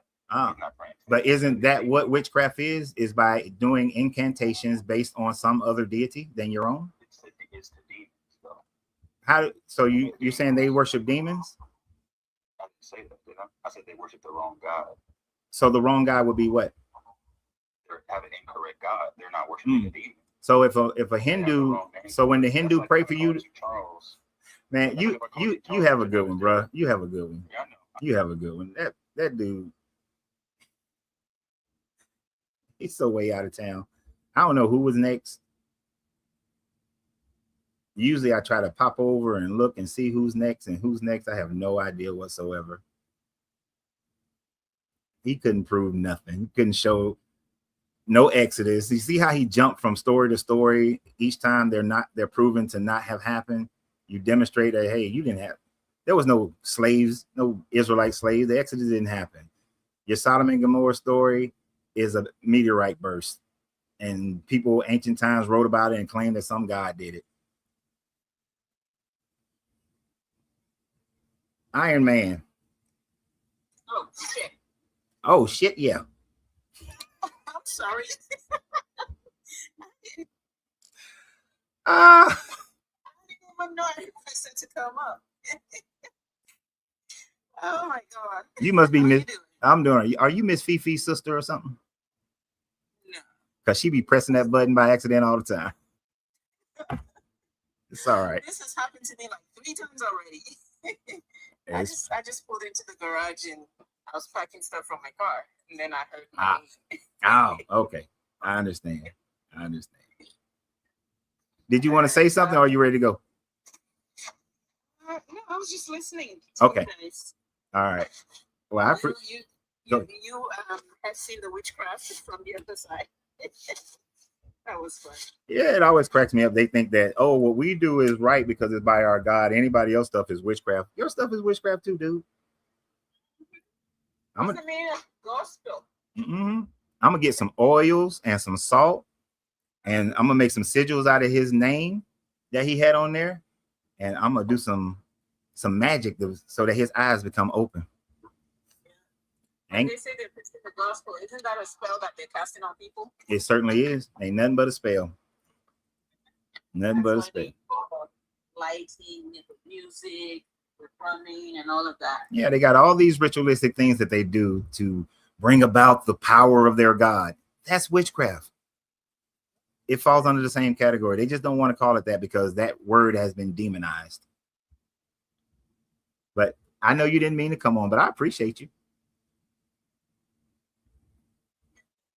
So I'm gonna let you go, Miss Iron Man, because I can't even hear you. Thank you. Bye. Thought I had a Marvel person on here. It's gonna talk some Marvel. It always funny to me when people hit the button by accident. Easy going. Easy going. Easy going. Easy going, going once. Easy going, going twice. Easy going out of here. She heard me say her name. That's why she's coming up. Hey, Miss Fifi. Hi, how you doing? I'm doing well. How are you? Haven't you been talking to my sister? I just joined in. I don't even know what the conversation was, but it was so funny when I joined in and you said that to that young lady. Oh, yeah, she was. She hit it by accident. I think I heard the tail end before either he dropped or whatever. But I kicked him because it was just nonsense, and he can't. You know, he jumped from one point to another and couldn't really defend anything, especially when he's getting his information from based on Ron Wyatt, who never discovered anything. So, you know, when Christians hear that, oh, they found chariots, they just run with that without ever doing any research concerning it. And when other civilizations wrote about similar Sodom and Gomorrah stories, then they just want to try to discount it. Oh, did it have this? Did it have that? It's like, dude, he's talking about 2 cities being destroyed by some bomb overhead. mm-hmm.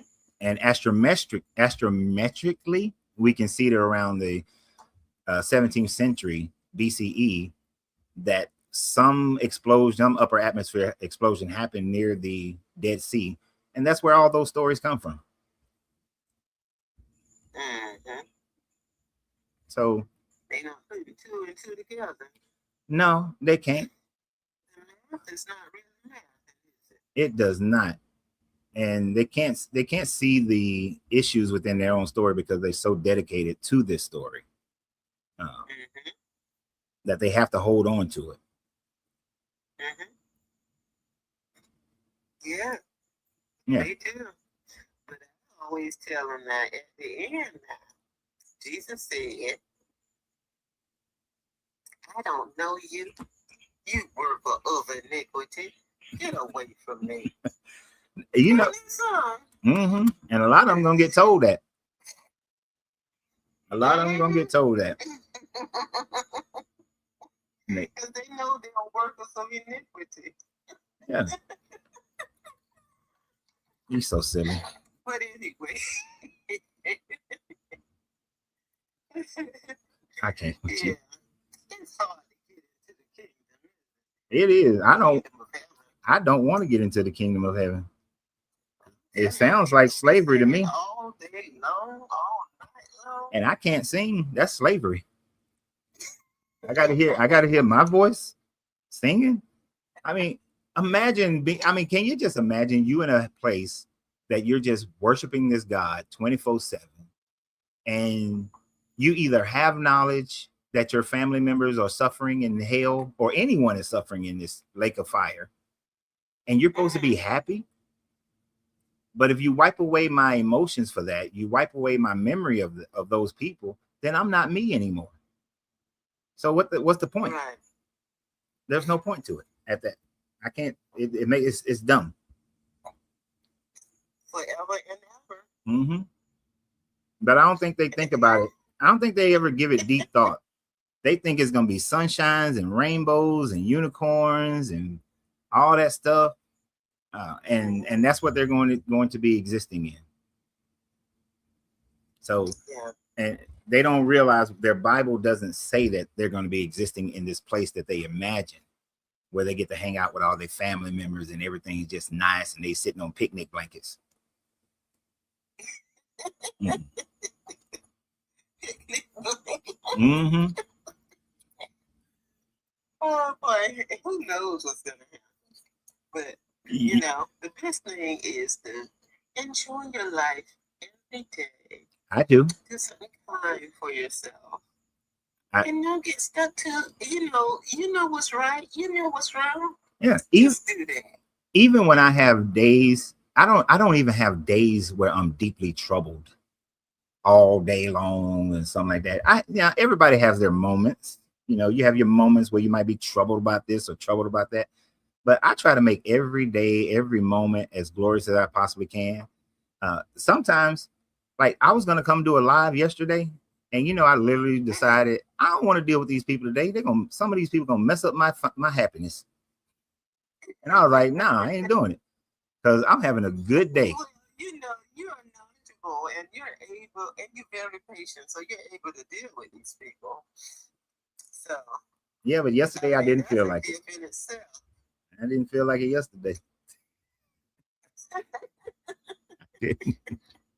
Oh, and look, I know you can't see it, but this joker over here on YouTube talking about some Renz, you look depressed. Oh boy, go ahead and drop me. I'm gonna be listening and having fun. Okay, Miss Fifi, I appreciate you. Okay. See, that's that reaching bullshit. Oh, you look depressed. You look man. You have no idea what's going on in my life. I had some good shit happen today in my life. That's why I ain't come on here till late because I was handling some business. You look depressed. Yeah, you crazy. You had a job that you had to go to probably. I don't. I ain't depressed. I don't know which one of you guys came up next. So I'm just clicking one. Energy. Hello, energy. Energy divine. So Hey there. answering your prompt, me personally, from the people that I've interacted with, first of all, I'm new to your page, your channel, your platform, and everything. Thank you for allowing me up to answer the prompt. My pleasure. I go live as well, and I've been on for about a year and a half. Anyway, so to answer the prompt, me personally, atheists are more moral than God. Is that a question? That's just a statement? Are you looking to build conversation around it? Because I mean, myself, I definitely can say I agree because of all the interactions that I've had thus far for so many years and delving in researching, knowing this place and myself in it. So yeah, I mean, those people who don't fasten themselves to organized constructs and they more or less work with logics and science and things like that. Uh-huh. So that's what I found with people who are classified or made and self-labeled as atheists. But yeah, they more mindful about how they handle things. They just keep it more basic. Exactly. No, and I would. I'm not going to say all atheists. No, I'm just saying those that I've come encounter with. I have a quick story. When I was I was houseless, supposed to be classified as homeless when I was pregnant with my firstborn. Oh. In a place called Riverside Christian Faith Center, in a place located in Johnson County, North Carolina, which happens to still to this day be a sundown. Why does that sound familiar to me? What, Johnson County? Yeah. Where's that at?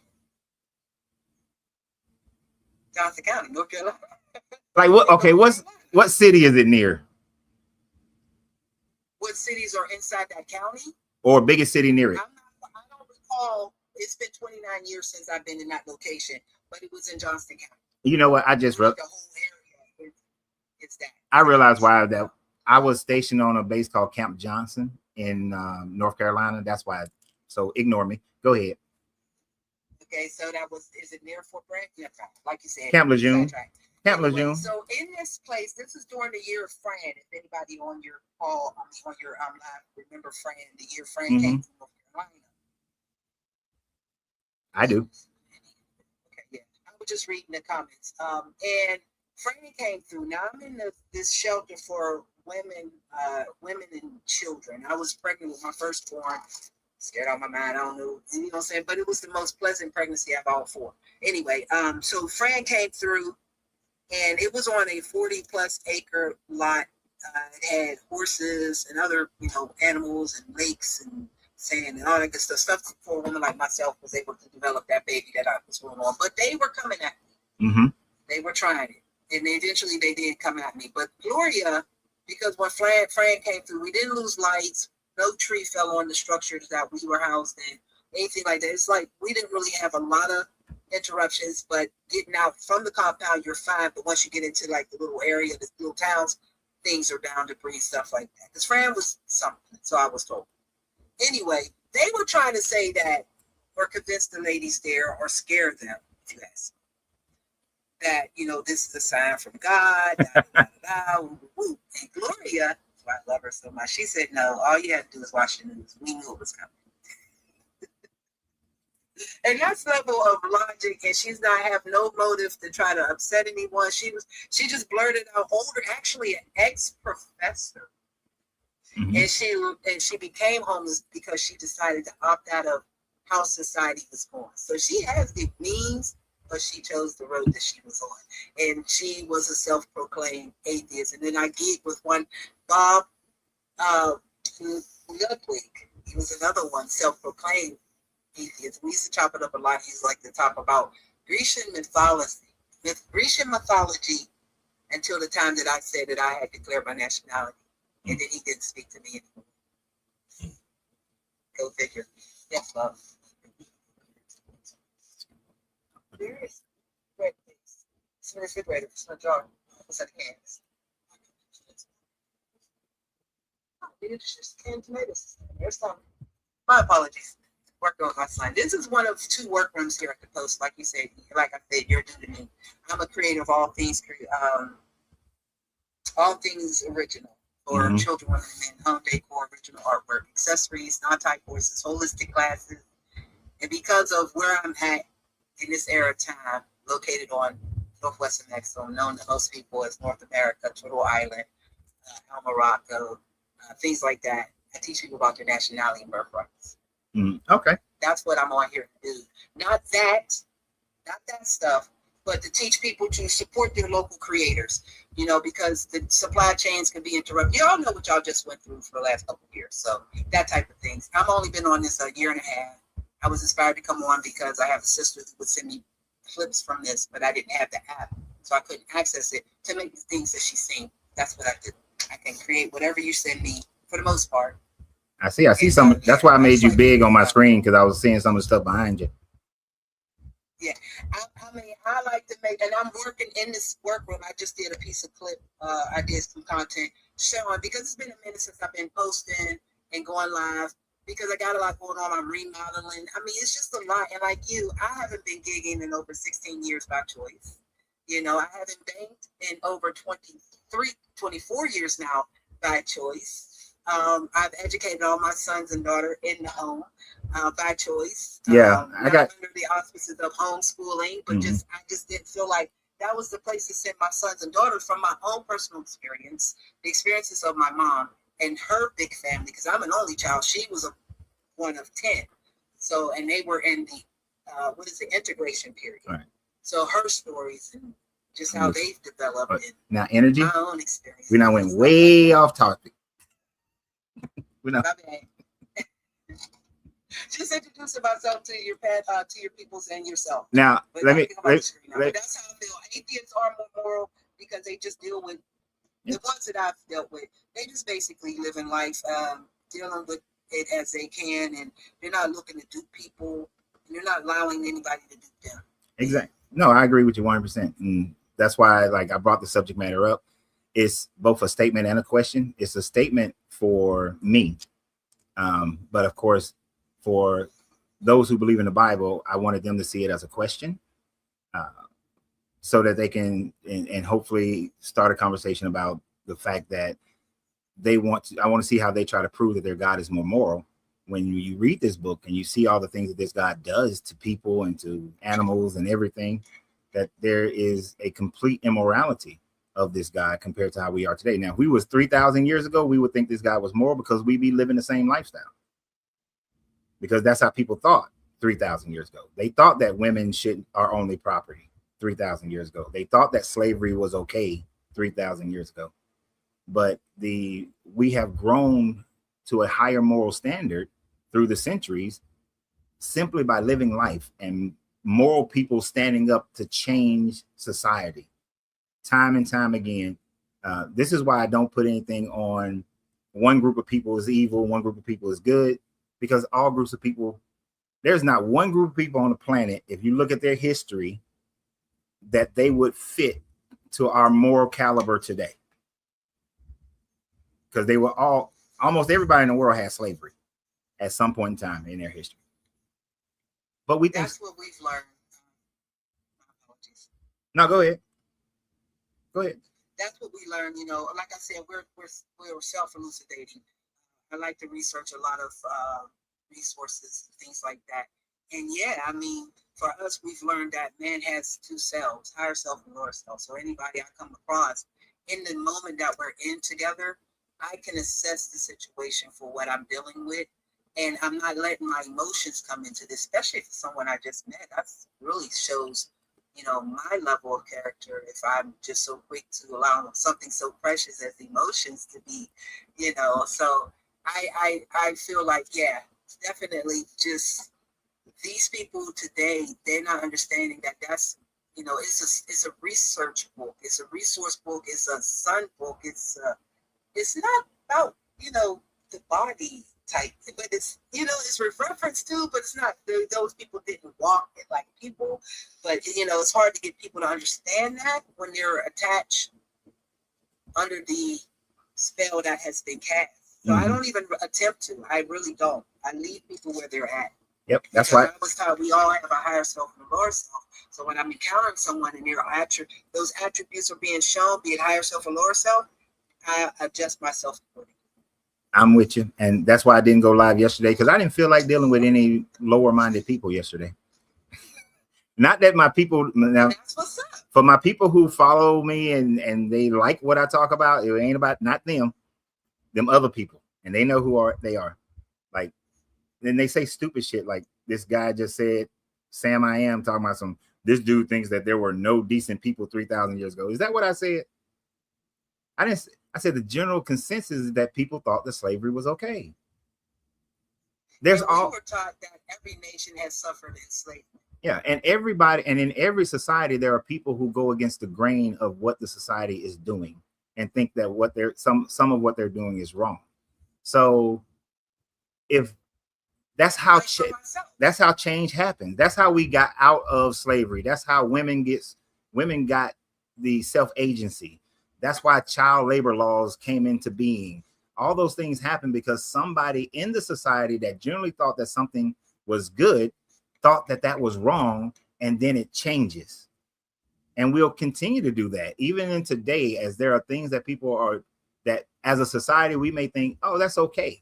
But there are people who are saying, no, that's not okay. And hopefully one day that thing will be proven to be better and society will move on to that. And that's the growth of And that's what I'm hoping. Go ahead. That's what you're hoping. That's what I'm hoping to be an inspiration.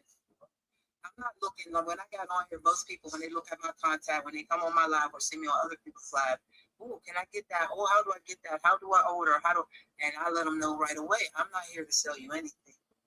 You know, I'm here just to remind you that, you know, you have creative people right in your community, whatever affiliations that you have, be it church or, you know, your gig or other associations that you may find yourself in. But I bring it back to community, because in this time, you should see that it should be a community thing, because right now we have pretty much most of what we need.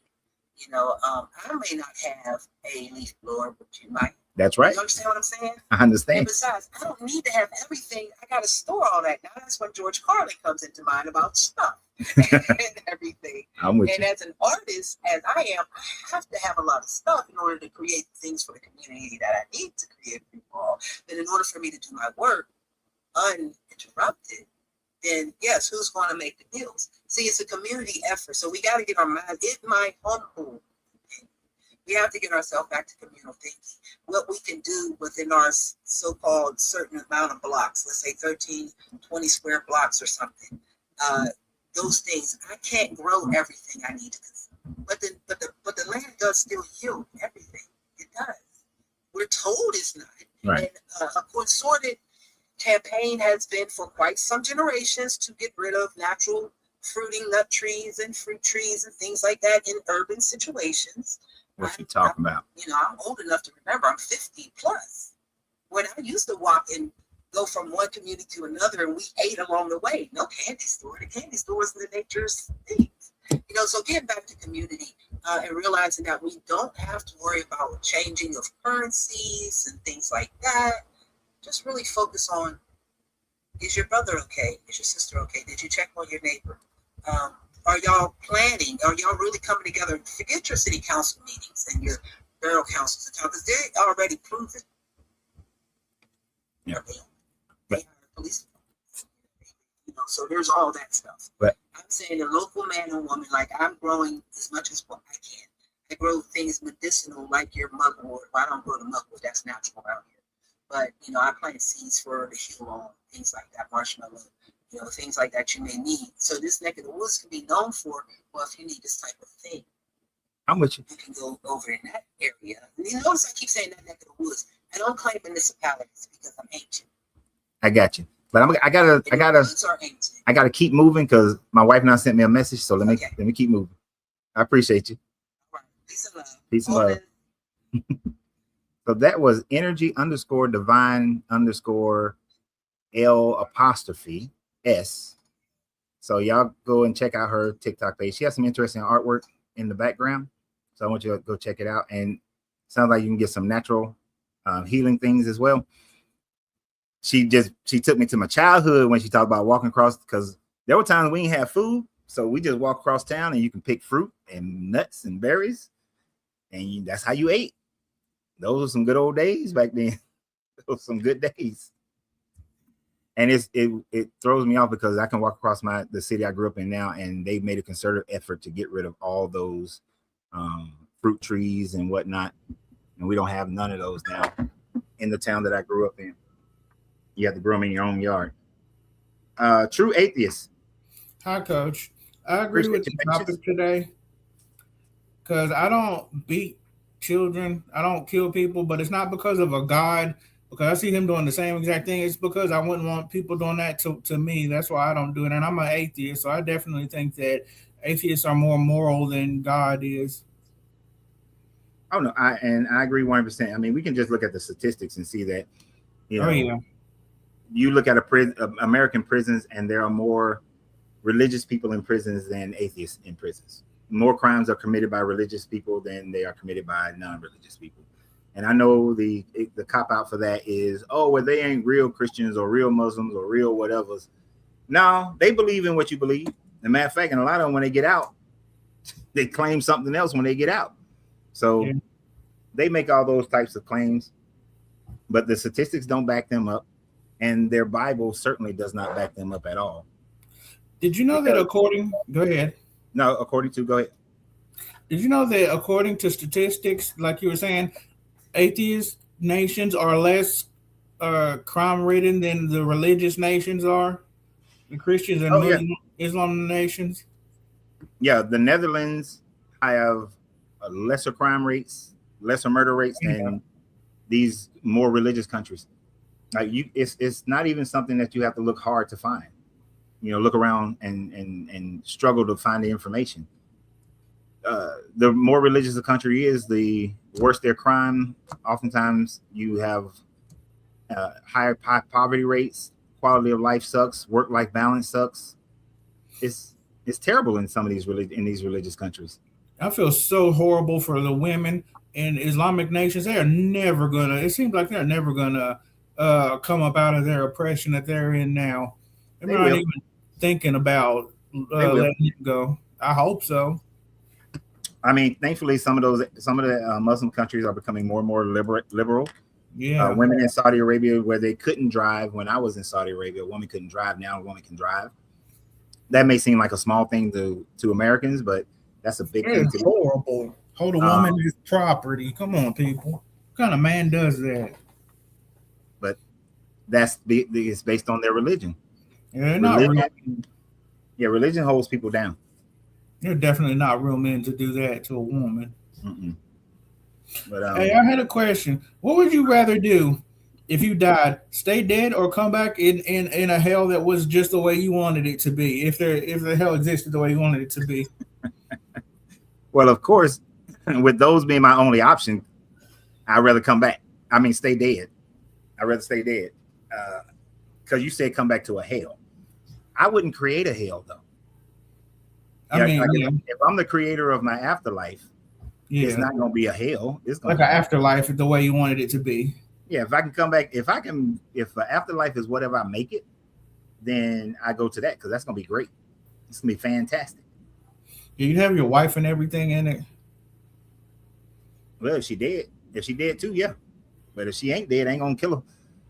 But I know what you mean. I'm just messing with you because I know she's listening.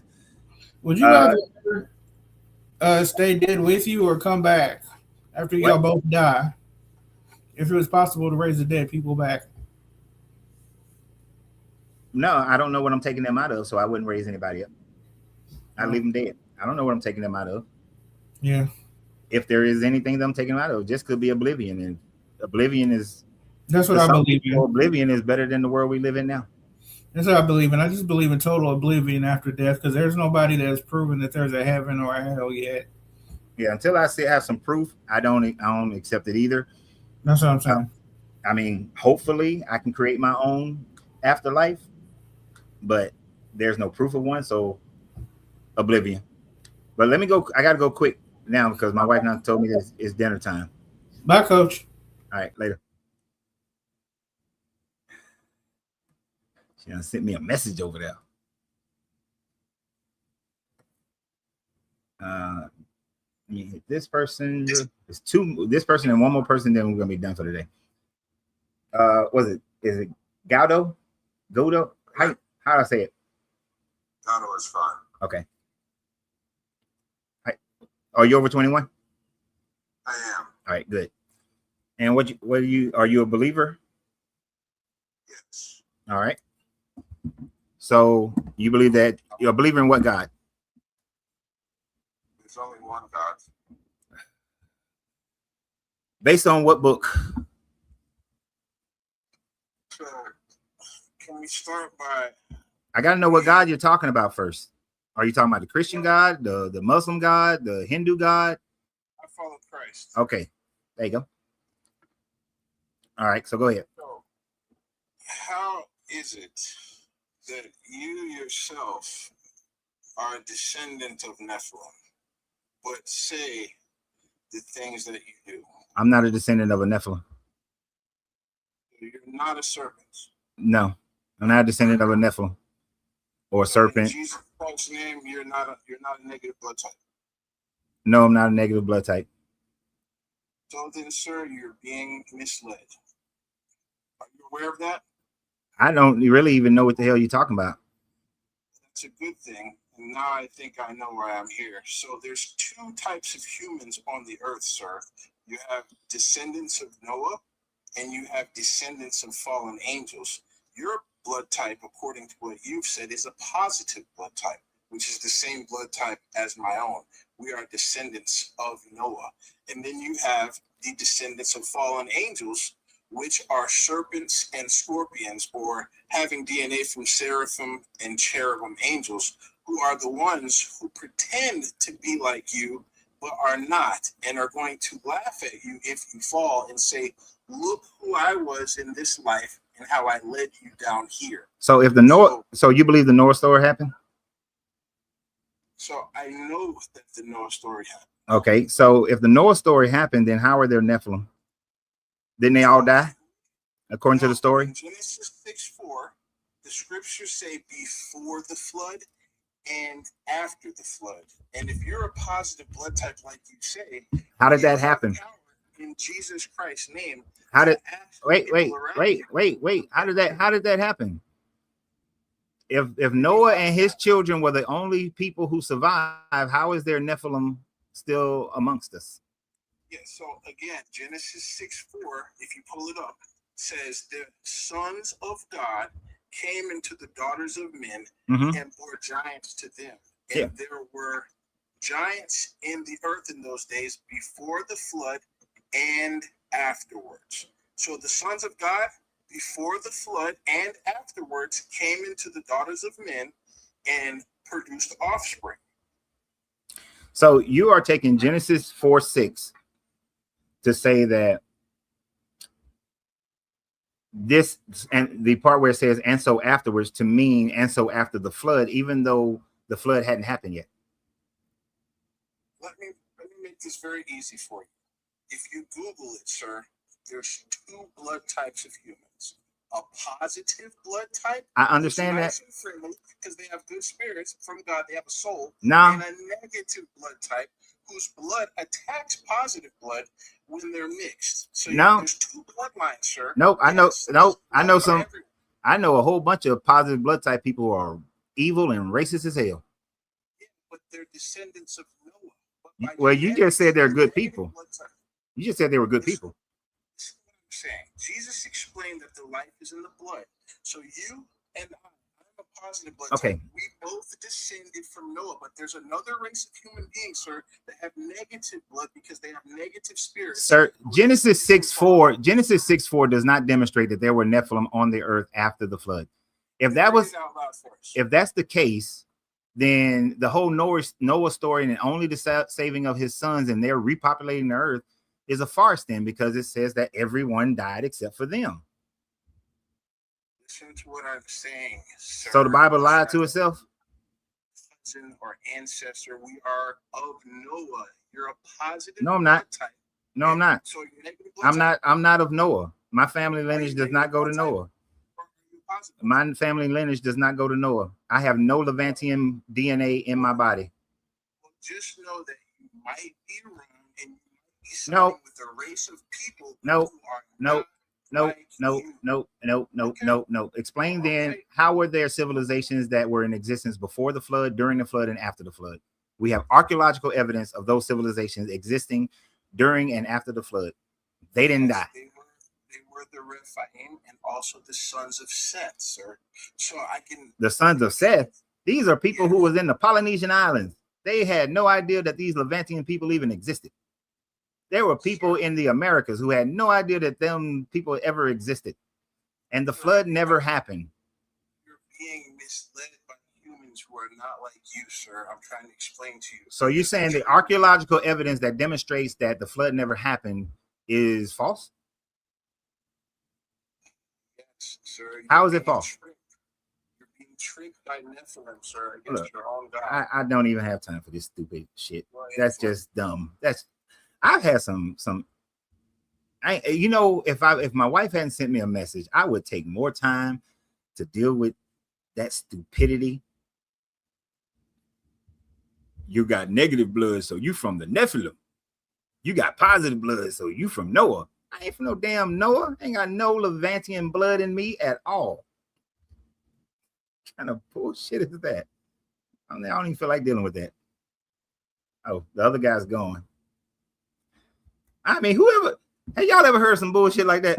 I ain't never heard that bullshit. Oh, you could, and they always go with this. Okay, so if you read the book of Enoch, first book of Enoch, it talks about the giant Og tied himself to the mast of Noah's boat. You know, he like, please say, let me be saved, Noah. But then it doesn't talk about Noah, Og having sex with anybody after that. So how the fuck you get some Nephilim? But because they got that David story, they got to have some Nephilim still existing. So he's taking Genesis 4, and let me read that for y'all. Genesis chapter 6, verse 4. The Nephilim were on the earth in those days and also afterwards, when the sons of God went into the daughters of humans, who bore children to them. These were the heroes that were of old, warriors of renown. So when it's talking about in those days and afterwards, that's going back to when the people began to multiply on the face of the earth, the face of the ground, and the daughters were born to them. The sons of God saw that they were fair, and they took wives for themselves of all that they had chose. Then the Lord said, my spirit shall not abide in the mortals forever, for they are flesh. Their days shall be 120 years. The Nephilim were on the earth in those days.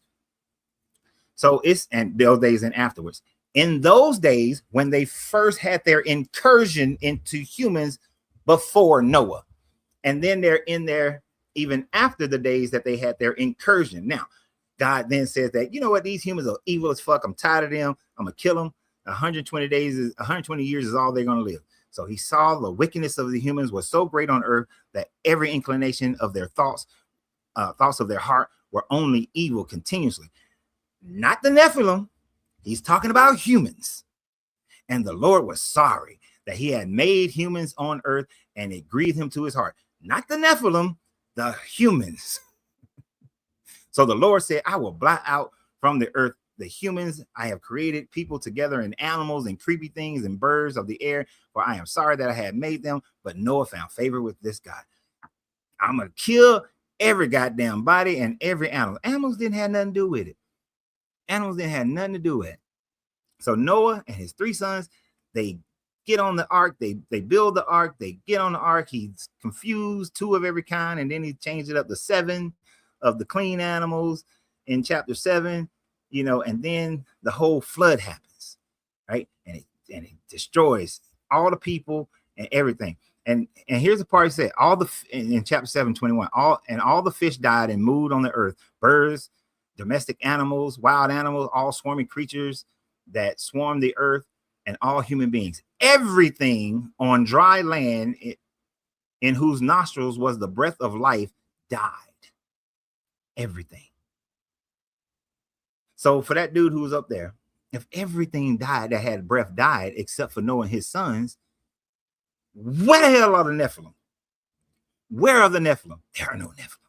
They dead according to this story. All of them. Because God killed everything that had breath. The Nephilim, who were the heroes of old, the great men of renown. Everything died.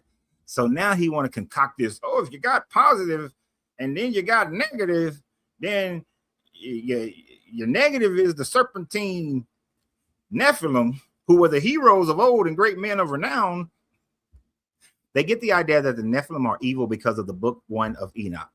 That is a doctrine. That is a doctrine that has gone over into Christianity from a book that they don't consider to be their book. That's how idiotic that is. That's why I didn't even tolerate that.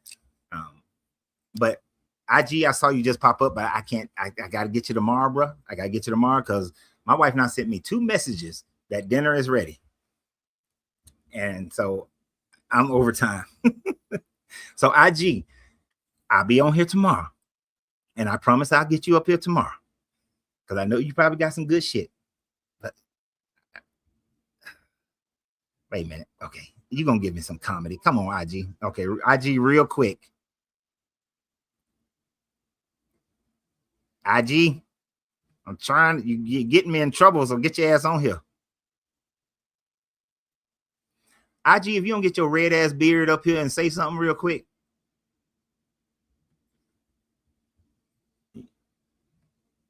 IG, unmute your mic. See, I'm going beyond my scope. And IG ain't that New Orleans. Well, he in Atlanta now. Can't talk bad about Atlanta. I'm giving people atheists are evil. All right, so IG is messing up. He's on mute. He probably at work knowing that joke. He probably at work. But look, I gotta go. I wanted IG to come up and give us a little laughter before we leave because he always got some good stuff. Cracks me up every time he's on here. You know what? We're going to carry this conversation over into tomorrow. We'll talk about this again tomorrow. I should be able to go on earlier tomorrow, probably starting around 2-3 o'clock, and go to about 2 o'clock, so we can go all the way up to 5 tomorrow. But like I said, my wife and I sent me 2 messages, so I know, right, user? Mama gonna kick my ass. I know. Because usually I try to get off here right before she gets home. But oh yeah, okay. You hopped off going to city. Okay, okay, gotcha, IG. I understand. So y'all have a great day. See y'all tomorrow around 2:30 East Central time, and we'll continue this discussion tomorrow. So y'all have a great day, and always remember, you got to free yourself to be yourself, because your greatness is non-negotiable. Good journey, good vibrations, and